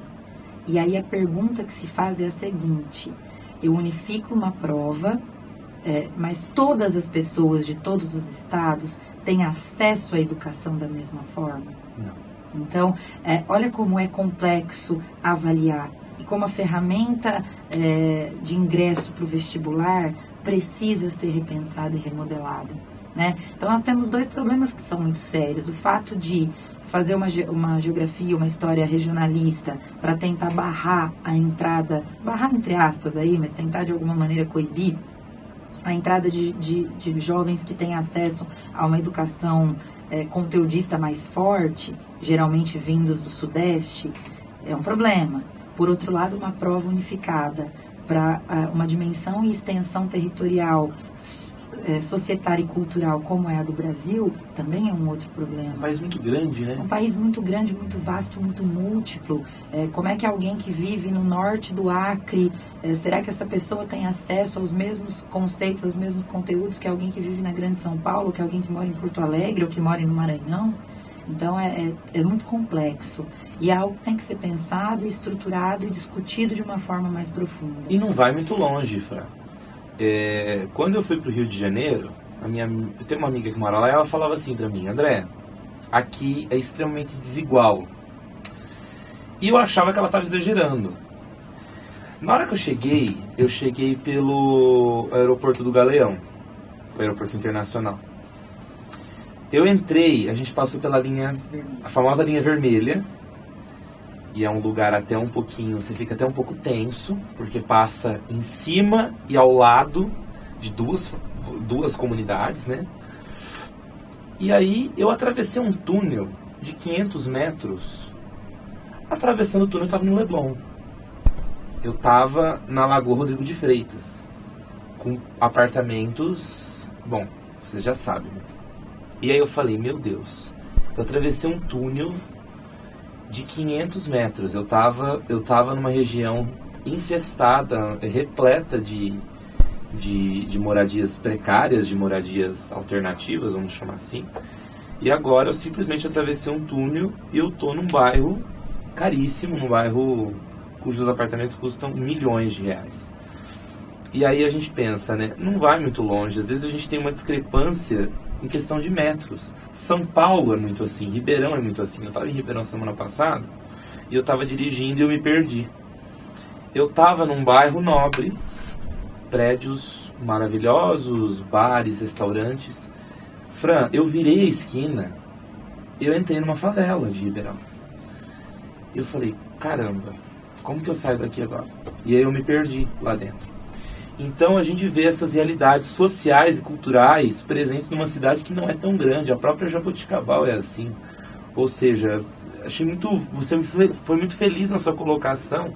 Será que aquela pessoa, porque eu atravessei uma montanha passando por esse túnel, será que as pessoas que estão dos lados opostos daquela montanha, daquele morro, será que elas têm a mesma oportunidade?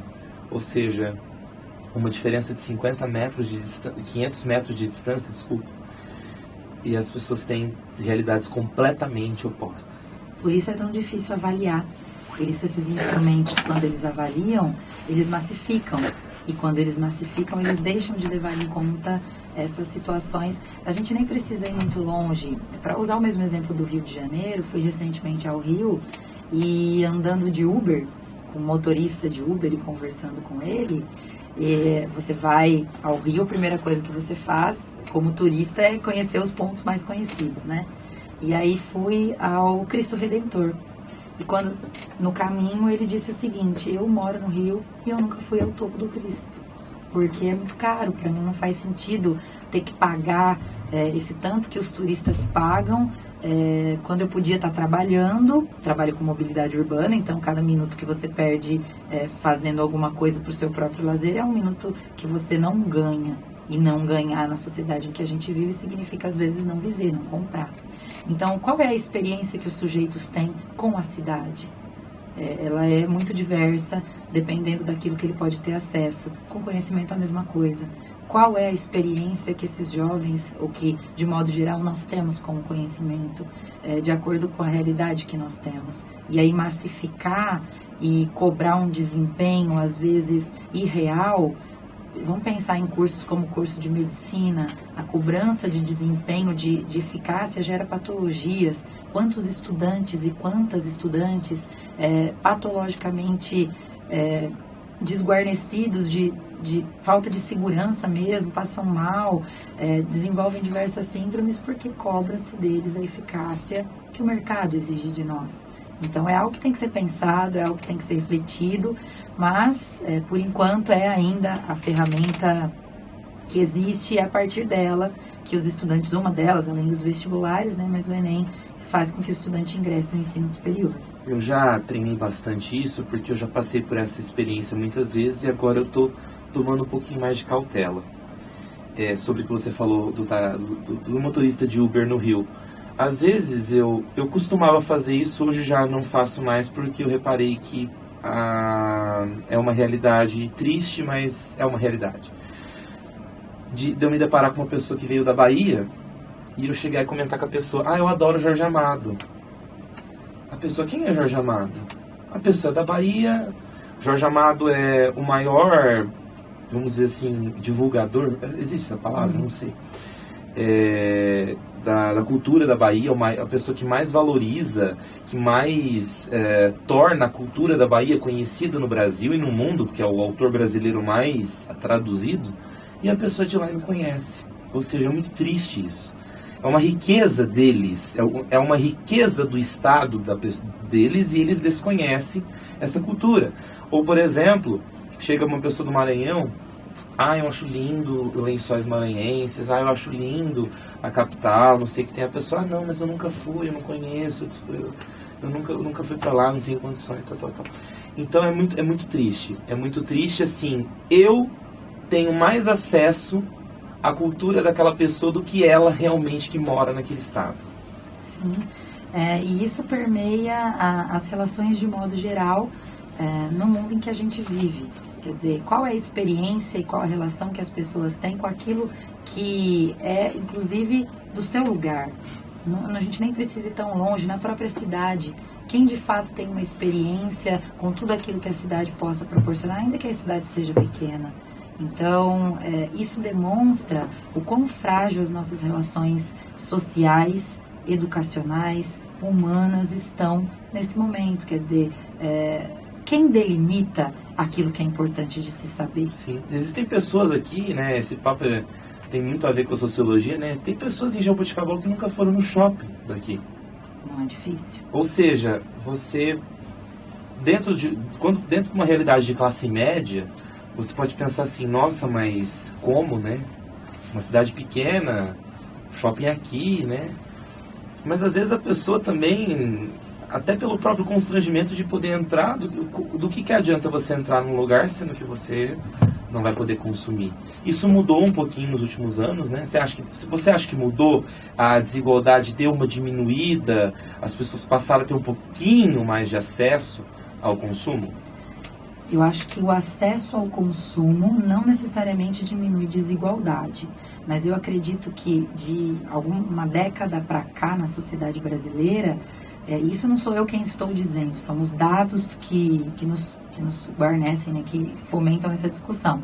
Houve sim a saída de inúmeras classes de uma situação extrema de pobreza, houve sim o aumento aí ao consumo, a entrar em contato com situações que antes não poderiam pelo limitador financeiro, mas ainda vivemos num país de uma realidade, muito desigual. Se você pega o conceito de IDH, por exemplo, o Índice de Desenvolvimento Humano, o Brasil tem um índice de desenvolvimento 0,7, 0,73... Que é considerado alto. Que é considerado alto, uma vez que o índice vai de 0 a 1, quanto mais próximo do 1, mais alto. Só que é o 75º, 80º do mundo, né, do planeta. Ou seja, eu não sei se somos nós que somos muito subdesenvolvidos ou se tem muita gente desenvolvida pelo mundo. Acho que um pouco dos dois. Na verdade, esse dado é importante para que a gente reflita, e voltando ainda nesse mesmo assunto, na desigualdade interna.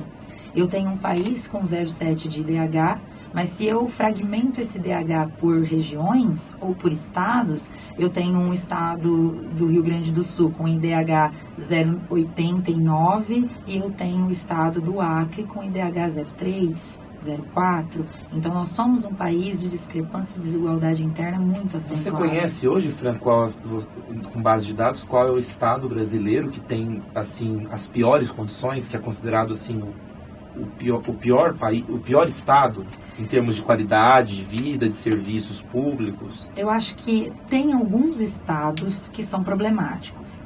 O estado do Piauí, o estado do Maranhão, o estado do Acre. São 3 estados que têm uma situação bastante desfavorável. Mas em outras regiões a gente encontra também, se a gente puder pontuar em termos de localização, o polígono da Seca no Nordeste, alguns Vale do Jequitinhonha. Vale do Jequitinhonha, o norte do Brasil, pouco reconhecido. Basta você perguntar para uma pessoa quais são os estados que fazem parte da região norte ou da região nordeste, há muita confusão. Então, isso já demonstra a própria desigualdade interna que o país reflete. E em dia de Enem, isso também é possível de ser visto, isso também é possível de ser observado e absorvido. Sim. A desigualdade até, Fran, da informação, desigualdade midiática. Onde estão 80% das emissoras nacionais? Ou seja, estão na capital paulista. Tudo que se passa nessas capitais, claro que tem as programações regionais de cada estado, mas o que você sabe sobre Manaus? Mas o que o povo de Manaus sabe sobre São Paulo? Muito mais do que você sobre Manaus, né? Eu fui descobrir com com 15, 16 anos que Manaus tinha um teatro, que é considerado um dos teatros mais magníficos do país, e é maravilhoso. Ou seja, olha como que a gente tem aquela visão preconceituosa. As pessoas às vezes reclamam assim, conversei com uma pessoa, um estrangeiro, e ele disse que acha que o Brasil tem aquela visão estereotipada do país. Eu viro para a pessoa e pergunto, mas qual que é a visão que você tem sobre o seu próprio país, sobre as outras regiões do país, né? Qual que é a sua visão sobre o norte? O que você acha que tem, por exemplo, em Manaus? Você sabia que Manaus é a 6ª cidade mais rica do país? Você sabia que o tablet que você compra, o computador que você compra, a maioria são fabricados lá? Ou seja, são essas confusões que acabam entrando nesse debate que a gente fez, né? Para quem tá ligando o rádio agora, a gente está nessa conversa porque essa pergunta, né? Se é viável fazer um exame nacional em um país, avaliar, né, as pessoas por um exame nacional em um país com tantas diferenças. Por exemplo, Fran, eu já me vi questionado.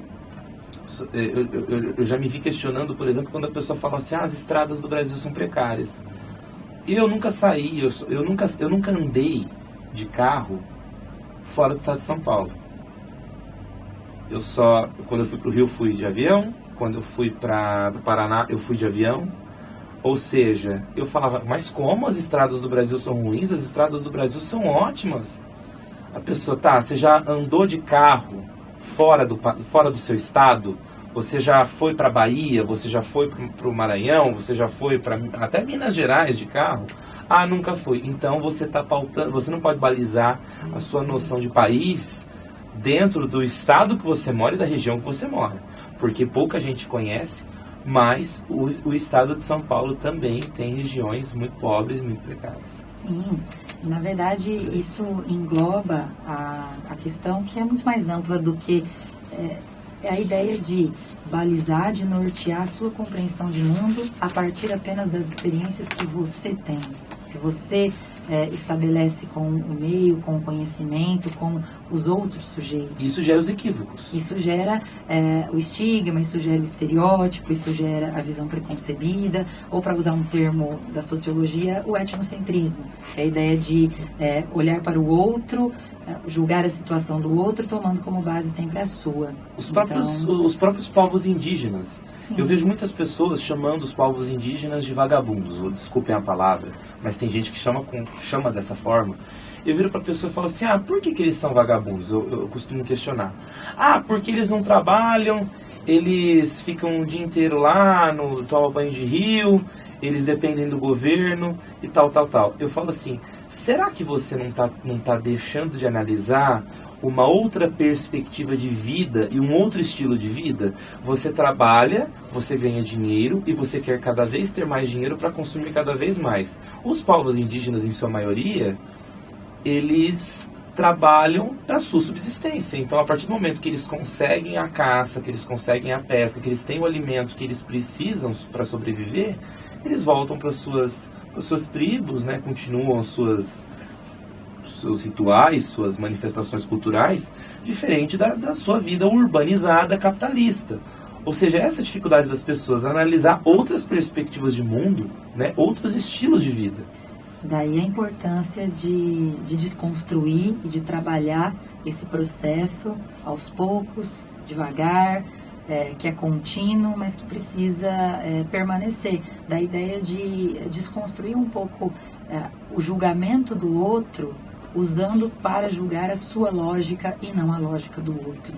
Então, aí você aponta as fragilidades, o que você acha correto, o que você acha incorreto, a partir da experiência que você tem. Então, é muito válido quando você diz, nossa, mas o Brasil, ele não tem estrada ruim. Mas a partir do momento da sua experiência com as estradas e poder reconhecer isso e perceber que não, que na verdade, olha o salto que você deu. Você percebeu que a sua experiência era uma experiência muito pequena diante da vastidão que é o Brasil e que você não podia generalizar. Eu acho que um dos grandes problemas da contemporaneidade e que envolvem os assuntos das mais diversas ordens é a generalização inadequada. Então, eu generalizo um princípio a partir de uma experiência que eu tenho ou de uma ideia que eu tenho e acredito que tudo pode ser analisado a partir desse princípio. Então, não só com o indígena, mas com a população de modo geral, com as mulheres, com os políticos. Então, a gente acaba sempre generalizando a partir de um ponto de vista. A generalização é muito perigosa, porque a generalização, ela não é completa. Quando eu generalizo, eu crio um estereótipo. E a generalização pode ser até assassina. Exatamente. Fran, vou precisar chamar outro intervalo e depois nós vamos voltar para a questão do Enem, sobre como melhor preparar um aluno para estar fazendo essa prova, que não é fácil. Estamos apresentando No Campo das Ideias, com André Maria e participação de André Felipe. Oferecimento Unimed Jaboticabal, René Collor, JR Refrigeração, Serwork, Autoposto Portal da Nova, US Câmbio Exchange, DD Tinseto, Iberaldo Costa Contabilidade Empresarial. Esta é a Jovem Pan News Jaboticabal, AM 1510 kHz. Já está em funcionamento a nova Unimed 24 horas. Todo atendimento de urgência e emergência ao lado do Hospital e Maternidade Santa Isabel, na Avenida 7 de Setembro, 600. O endereço da nova Unimed 24 horas. O centro de referência da nova Jaboticabal foi desativado. Unimed de Jaboticabal. Cuidar de você. Esse é o plano. Os bons momentos precisam ser registrados. A René Collor trabalha com filmagens e fotografias específicas para cada momento. Books gestante, newborn, acompanhamento de bebê, casamentos, aniversários, formaturas, ensaios fotográficos e eventos em geral. Eternize os grandes momentos da sua vida.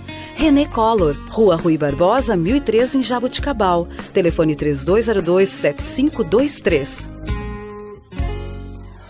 JR Ar-Condicionado. Vende manutenção preventiva e corretiva para climatização, ar-condicionado, refrigeração comercial e residencial e purificadores de água. Na JR Ar-Condicionado você encontra as melhores marcas, empresa registrada no CREA e equipe especializada para melhor atendê-lo.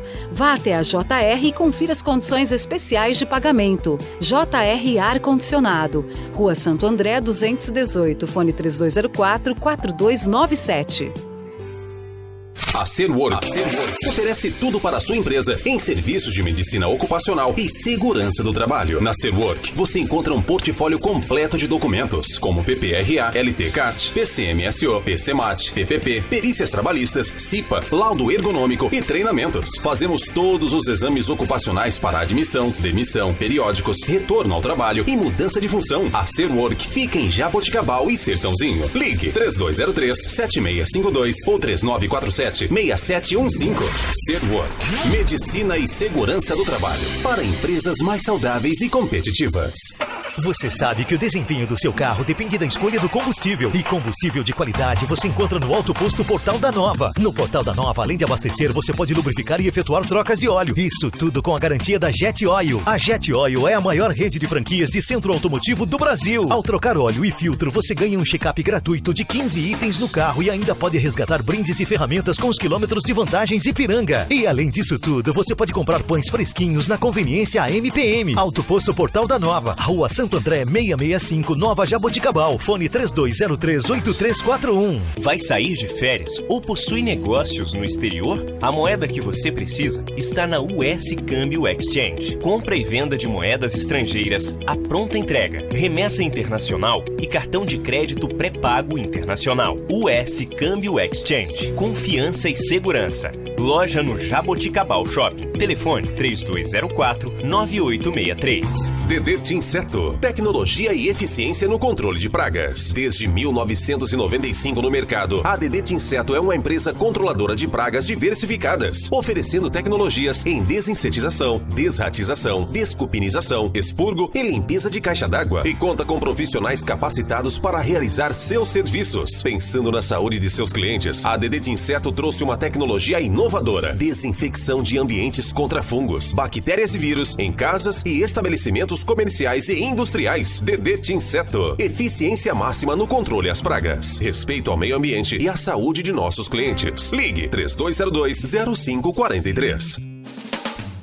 Beraldo Costa Contabilidade Empresarial. Há muitos anos atuando no mercado em Jaboticabal. Especializada em assessoria contábil empresarial. Equipe com amplo conhecimento e experiência em sua área de atuação. Profissionalismo e total confiança. Beraldo Costa Contabilidade Empresarial. Rua São Sebastião, 271, Centro. Fone 3202-3155. Estamos de volta, quase chegando para a reta final. Gostaríamos até de estender para mais uma hora, né, Fran? A Fran aqui pediu, falou assim, deixa eu tomar uma aguinha, por favor. Mas eu falei, Fran, fique à vontade, porque 2 horas aguentar um programa não é fácil, né? Tanto para quem pergunta e principalmente para quem responde, porque eu tô aqui todo dia e eu acho que é a primeira vez que você dá entrevista no rádio? No rádio, sim, é a primeira vez. E saiu muito bem, viu? Ah, muito obrigada. Muito bem. A pergunta que eu tinha deixado no ar, Fran, era qual é a melhor forma de preparar um aluno para o Enem, né? Porque é uma prova que a pessoa fica tensa, é uma prova longa. E uma pergunta que você vai me ajudar. Como fazer um ansioso conseguir ficar sentado 5, 6 horas? Porque eu prestei uma vez e não prestei mais, de tão traumatizado que eu fiquei. Eu acho que a primeira coisa a se colocar é que o Enem é uma prova de resistência. E ela é uma prova de resistência em 2 âmbitos. A resistência mental, a resistência psicológica, a inteligência emocional, em lidar com uma situação adversa, em lidar com um clima que não é um clima tranquilo, não é esse clima que a gente vivencia aqui, batendo um papo, é um clima de cobrança, é um clima de sonhos, é um clima de, enfim, de uma situação de exigência posta à mesa. Então, é muito comum que ali na entrada, inclusive dando um recado para os meus alunos que talvez estejam ouvindo, estarei aí para dar um apoio a vocês, daqui a pouco na porta. Seus alunos estão ouvindo, Fran? Estão, espero que sim. Então, falaram que estariam. Bom, eu disse que o Enem é uma prova de resistência. Uma prova de resistência mental e de resistência física. Mental, pelo fato de muitas horas, a autocobrança, a cobrança da família, da sociedade de modo geral, e é uma prova de resistência física, porque como você disse, são 5 horas hoje, 6 horas amanhã, está calor, está abafado, 5 horas no mesmo lugar, numa mesma posição, desconfortável. Então realmente os dificultadores são imensos. Mas quais são as dicas que a gente pode dar enquanto professores para tentar auxiliar? Você perguntou da melhor forma de se preparar. Penso eu que a melhor maneira de se preparar para qualquer coisa é o hábito. No caso do Enem não é diferente. É a rotina de estudo, é o hábito de estudo, é construir ao longo do ensino médio a ideia de que você não estuda para uma prova no 3º ano do ensino médio, você estuda para uma prova desde o 1º ano do ensino médio. Antes, desde o ensino fundamental. Mas não deixar isso balizar a sua existência. É diferente você ter a consciência de que você tem uma prova para enfrentar, que ela é desigual por princípio e que você vai enfrentá-la da melhor forma possível. Outra coisa é deixar isso tomar conta da sua existência. Então, só se mover, só existir por conta disso, que é muito empobrecedor a nossa experiência, é muito maior do que isso, nós somos muito maiores do que apenas uma prova. Para o ansioso, é muito difícil falar sobre isso, porque não sendo ansiosa, olhar para um ansioso, para mim, é muito complicado, porque eu acabo não considerando todos os aspectos que ele tem, porque eu não vivencio. Mas a ideia é tentar o máximo possível se preencher daquilo que te faça sentido para poder aguentar o que não faz sentido. Então, você que é muito ansioso, você que é muito nervoso, tente ter experiências antes da prova que te façam bem. Tente estar perto de pessoas que te tragam boas energias. E tente sempre lembrar que uma prova é só uma prova. Então, uma coisa que eu sempre digo aos meus alunos, uma prova é só uma prova. E a gente tem que olhar para ela como algo que eu vou usar a meu favor e não algo que vai nortear o que eu sou. Então, essa é a visão que eu tenho enquanto, se possível for, para dar de dica aí para os ansiosos. Muito legal, Fran. Realmente, eu sou muito ansioso. Às vezes as pessoas não entendem. A gente está apressado. A pessoa, por que você está tão nervoso? Por que você está com tanta pressa? Eu falo, cara, você não sabe o que passa dentro da nossa cabeça.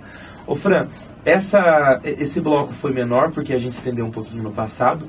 Então, me desculpem os ouvintes, mas nós vamos ter que chamar um outro intervalo. Eu sei que vocês não estão aqui para estar ouvindo intervalo, mas vai ser o último, eu prometo. Depois, aí nós vamos estar continuando a conversa com a Fran. Estamos apresentando No Campo das Ideias, com André Maria e participação de André Felipe. Oferecimento Unimed Jaboticabal, Proprática, Wizard, Colégio Maria, Limpe Bem, Geração 5 Comunicação Visual, Atual Design Móveis Planejados e Agência Selva. Esta é a Jovem Pan News Jaboticabal, AM 1510 kHz. Já está em funcionamento a nova Unimed 24 horas. Todo atendimento de urgência e emergência ao lado do Hospital e Maternidade Santa Isabel, na Avenida 7 de Setembro, 600. O endereço da nova Unimed 24 horas. O centro de referência da nova Jaboticabal foi desativado. Unimed de Jaboticabal. Cuidar de você. Esse é o plano. Proprática Serviços. Empresa especializada em terceirização de serviços residenciais e empresariais, portaria, doméstica, limpeza e conservação, motorista particular, jardinagem, serviços de apoio, serviço temporário, profissionais especializados, garantindo qualidade e resultado. Proprática, buscando excelência em prestação de serviços. Rua Carlos Berchieri, 400, Jaboticabal. Telefone 3203-7979. Hello, my name is Pedro. Eu tô aprendendo cada vez mais inglês com a Wizard. O Pedro e milhares de brasileiros e brasileirinhos estão aprendendo a falar inglês. Agora é a sua vez.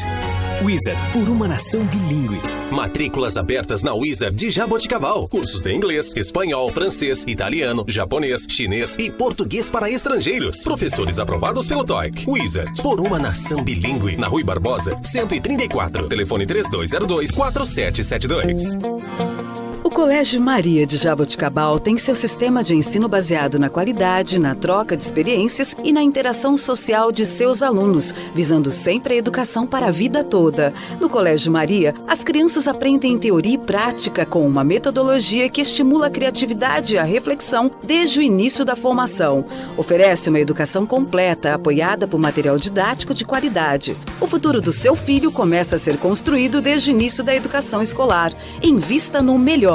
Colégio Maria, referência em educação de qualidade. Telefone 3202-3643. Há anos no mercado, a Limpe Bem destaca-se pela qualidade de seus produtos e especialização de seus profissionais de limpeza. Oferece diversos equipamentos, produtos de limpeza e descartáveis, garantindo assim o melhor resultado com a aplicação correta. Outro diferencial da Limpe Bem é a terceirização de serviços de limpeza empresarial, residencial e pós-obra. Tudo para facilitar o seu dia a dia. Limpe Bem Multicoisas. Tudo em um só lugar. Rua Rui Barbosa, 1472, no centro de Jaboticabal. Fone 3203-6238. Comunicação visual é com a Geração 5. Impressão digital em grandes formatos. Fachadas, painéis em ACM, faixas, banners, outdoors, envelopamento de frota, estruturas metálicas, letras caixa, adesivos, brindes e placas em geral. Tudo em até 12 vezes no cartão. Geração 5. Porque uma boa impressão faz toda a diferença. Rua Professor Antônio Roete, 436, Nova Jaboticabal. Telefone 3202-2065. Atual Design. Móveis planejados de alto padrão. Matéria-prima de qualidade. Design alinhado às tendências mundiais e perfeição nos mínimos detalhes. Para todos os tipos de ambientes, a equipe da Atual Design tem sempre uma solução e um projeto inovador e personalizado. Salas, cozinhas, banheiros, dormitórios, áreas de serviço, áreas de lazer e também ambientes empresariais. Atual Design Móveis Planejados. Rua Artílio Artoni, 201, em Jaboticabal. Telefone 3204-1122. Comunicação é sobrevivência. O mercado é competitivo.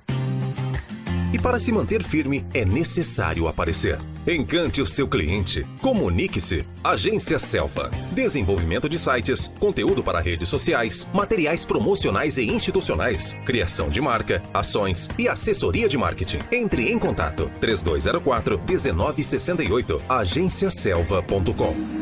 Estamos de volta ao nosso último bloco com a Franciele Del Vecchio, socióloga, professora e muito querida aqui em Jaboticabal. Fran, não conheço uma pessoa que não gosta de você. Você é Jordano, viu?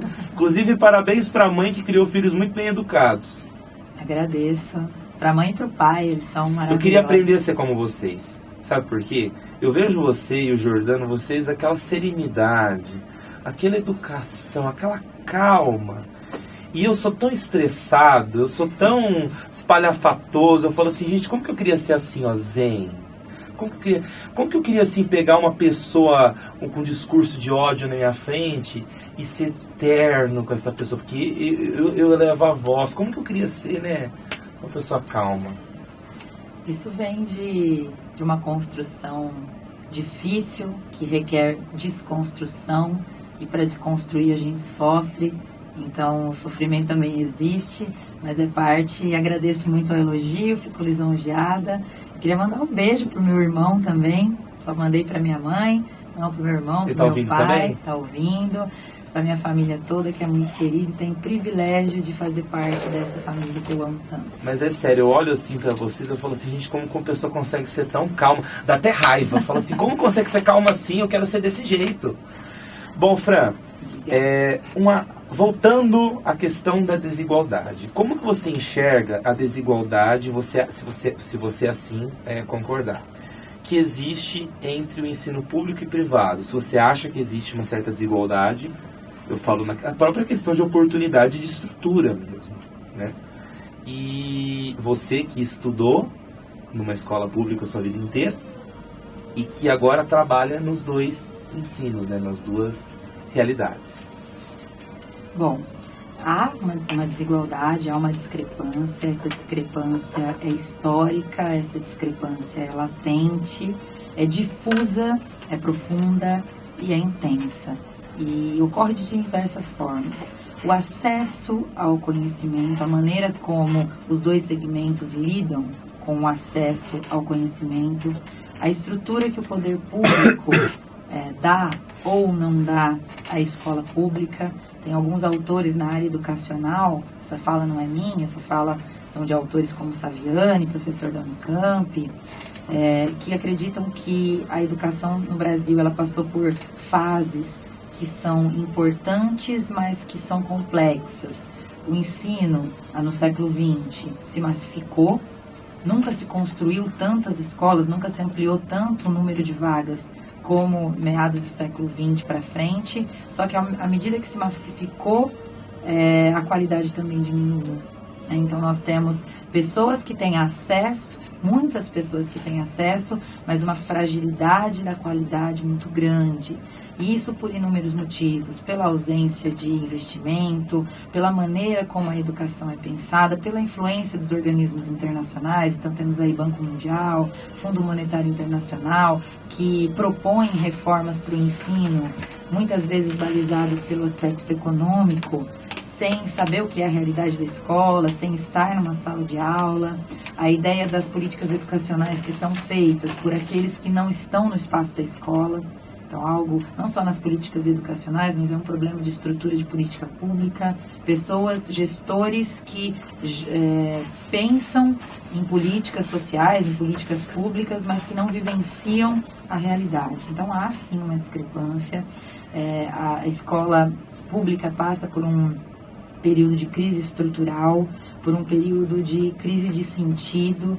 Há uma reforma do ensino médio acontecendo, não é o mérito dessa fala, dessa nossa conversa hoje, mas que também é muito controversa, assim como o assunto da própria PEC que a gente falou no primeiro bloco. Então há uma desigualdade, há uma discrepância, e essa desigualdade ela só poderá ser superada, e é um ponto de vista meu, da socióloga aqui dentro, que é professora também, a partir da articulação coletiva, a partir da discussão coletiva, do embate de forças e de criar um projeto educacional que não seja utilitarista, mas que seja voltado a uma educação integral do sujeito enquanto ser humanizado, porque hoje a gente tem cada vez mais uma educação muito utilitarista. Entendi. Você citou a questão da reestruturação do ensino médio, que é uma proposta do governo do Michel Temer. Não vou chamar de presidente Michel Temer, é do Michel Temer. E qual que é a sua opinião sobre as propostas do governo do Michel Temer para a educação, já que você é professora? E também, se você quiser estender para outras áreas, né? Bom, nós vivemos num momento muito delicado, um momento de instabilidade e de demonizações de todos os lados. Esse é até um termo que o Leandro Carnal, historiador da Unicamp, que é bastante conhecido das mídias sociais, tem feito nas suas falas mais recentes. Nós demonizamos aquele que pensa diferente de nós. Então, nós aqui, lógico que não com generalizações, mas de modo geral, você pode manifestar a sua opinião desde que eu concorde. Quando eu não concordo, a sua opinião é imediatamente equivocada. E é uma certa idealização do passado também, como se tudo que aconteceu no passado fosse automaticamente melhor do que é vivenciado hoje. Isso eu acho terrível. E nem sempre é assim. Então, nós temos medidas que são complicadas, nós temos uma idealização de uma educação integral que, na escola pública, tem que ser pensada de uma forma mais profunda, porque se pararmos para observar como já foi o modelo da educação integral imposto, por exemplo, no estado de São Paulo, é um modelo que não funcionou, que no período da tarde os estudantes ficam desguarnecidos, eles não têm de fato acesso à educação de qualidade, fica ali meio que um depósito de passar o tempo, e esse não é o objetivo. Então as coisas têm que ser pensadas de uma forma mais articulada, de uma forma mais integral. Essa reforma do ensino médio, ela é muito cara para mim, é muito difícil de falar sobre isso, porque ela atinge a minha área. Então, já foram retiradas da LBD, já foram cortadas da Lei de Diretrizes e Bases da Educação para o próximo ano a obrigatoriedade do ensino de Sociologia, do ensino de Filosofia, do ensino de Artes e Educação Física, que, do meu ponto de vista, são disciplinas estruturais, são disciplinas tão importantes quanto todas as outras, porque eu não consigo enxergar essa diferença de áreas tão grande. Para mim, o conhecimento ele é híbrido, ele se mistura, tem história em química, tem sociologia em matemática, tem geografia em biologia. Na verdade, a gente só estanca o conhecimento. Tales de Mileto, né? Sim. Todos os pensadores integrais da Renascença eram pensadores integrais, por isso eles eram tão brilhantes. Leonardo da Vinci escrevia poesia, fazia uma obra arquitetônica e pintava a Mona Lisa, criando um primeiro preceito da engenharia civil, tudo junto. Nós vivemos uma era de especialistas, que é importante, mas que não pode reduzir os conhecimentos a especialidades muito pequenas. Então eu vejo com cautela e com medo desse modelo. Acho que um estudante no segundo ano do ensino médio ainda tem muitas dúvidas sobre que caminho seguir, e tirar do estudante o acesso a disciplinas quando ele opta por seguir um caminho, como no caso possível dessa reforma, tirar do estudante a possibilidade de ter acesso. Ô Fran, eu desconheço, mas essa proposta não seria parecida com aquela que é praticada em alguns países do mundo, onde, por exemplo, eu sofri na escola porque eu queria seguir a área das humanas, só que o tempo que eu poderia me dedicar ao que eu gostava, a ler o que eu gostava e estudar o que eu gostava para me preparar para a carreira que eu gostaria de seguir, eu tive que me matar com a física, com a química e com a matemática para passar de ano, para não ser reprovado. Ou seja, eu acabei sendo cerceado de estar estudando a disciplina que eu gostava mais, que eu tinha mais apreço, para estar me dedicando mais àquelas que eu tinha mais dificuldade. Você não acha que se a gente segmentar, por exemplo, deixar algumas disciplinas optativas, não sei se a química e a física se enquadra, né? Não se enquadra, né, Fran? Bom, eu penso da seguinte... Ele só tirou das humanas, então? A obrigatoriedade, a ideia de retirar a obrigatoriedade são de 4 disciplinas, Sociologia, Filosofia, Arte e Educação Física. Essas não seriam mais obrigatórias, seriam optativas, e as instituições de ensino é que fariam a adequação ou não. Então não tem nada a ver com isso que eu falei desses países onde tem a ver com esses países em partes. É muito importante a gente pensar que nós temos o hábito, até para usar um ditado da linguagem popular, que eu gosto bastante de trabalhar nas aulas, nós temos sempre o hábito de dizer ou de acreditar que a grama do vizinho é sempre mais verde. Então, não necessariamente porque um projeto educacional ou porque uma política deu certo em outro país, ela tem que ser implementada na sua integralidade numa realidade tão diferente. Se nós olhamos modelos educacionais como o da Finlândia, da Dinamarca, da Islândia, que são polos hoje societários que não tem problema, nós olhamos para a Dinamarca, para a Finlândia, hoje eles já conseguem lidar com situações que são situações de Estado que não tem problema. Então o Estado começa a articular como ele vai fazer a pessoa se sentir melhor no seu cotidiano, porque ele já resolveu outras questões. Todas as questões básicas. Todas as questões básicas, as questões fundantes. Então é muito delicado. Se eu pego, por exemplo, um modelo educacional que dá certo na Finlândia, que é do tamanho de um Estado brasileiro, e quero propagar para a realidade brasileira, isso tem que sofrer adequações. Então, do meu ponto de vista enquanto educadora, do meu ponto de vista enquanto socióloga, eu penso que há necessidade de uma reforma do ensino médio, sim. Penso que esse modelo estrutural que o ensino médio tem é um modelo que precisa ser alterado, é um modelo que precisa ser mais dinamizado, mas eu acho que retirar disciplinas da obrigatoriedade não é o caminho. E aí é uma fala muito minha, porque eu acho que quando eu retiro o acesso. E mesmo eu não gostando de tal disciplina, eu tenho que ter a oportunidade de ter o acesso a essa disciplina, de conhecer, até mesmo para lá na frente dizer que ela não fez sentido para mim. Mas acho que o modelo tem que ser revisto, o modelo tem que ser repensado, mas não a partir da decisão de cima para baixo de quais disciplinas saem. E aí como elas são pontuadas. Você tem toda a razão. Hoje, por exemplo, já no 3º ano de faculdade, eu ainda tenho dúvidas se não vou utilizar essas disciplinas. Sim. Eu tinha muita dúvida no 3º ano, eu tinha medo até. Eu falava assim, quer ver que eu vou escolher um curso achando que não vai ter isso aqui, vai acabar tendo, eu vou acabar sofrendo da mesma forma? Felizmente não teve. A única coisa que eu tive no meu curso foi estatística, que quase fiquei para trás. Mas você foi muito feliz na sua fala mais uma vez, né? Nós já estamos na nossa reta final, nós temos 2 minutinhos. E eu gostaria que você desse as suas considerações finais sobre o que você almeja para a educação, o que você almeja para os professores do Brasil, o que você almeja para esse país. Primeiro, gostaria de agradecer de novo a oportunidade. Estendo os seus agradecimentos os meus agradecimentos ao seu pai. Então, muito bacana ter esse canal, um canal aqui na nossa cidade, para que a gente possa colocar de maneira aberta, de maneira autônoma, aquilo que a gente pensa, sem nenhum tipo de cerceamento, sem nenhum tipo de julgamento. Acredito que eu sou uma entusiasta, sou uma esperançosa. Eu acredito na educação, eu luto por ela, eu acho que ela é o viés, ela é o caminho. Então é a partir da educação que a gente pode avançar em inúmeros quesitos que acreditamos que ainda não chegamos.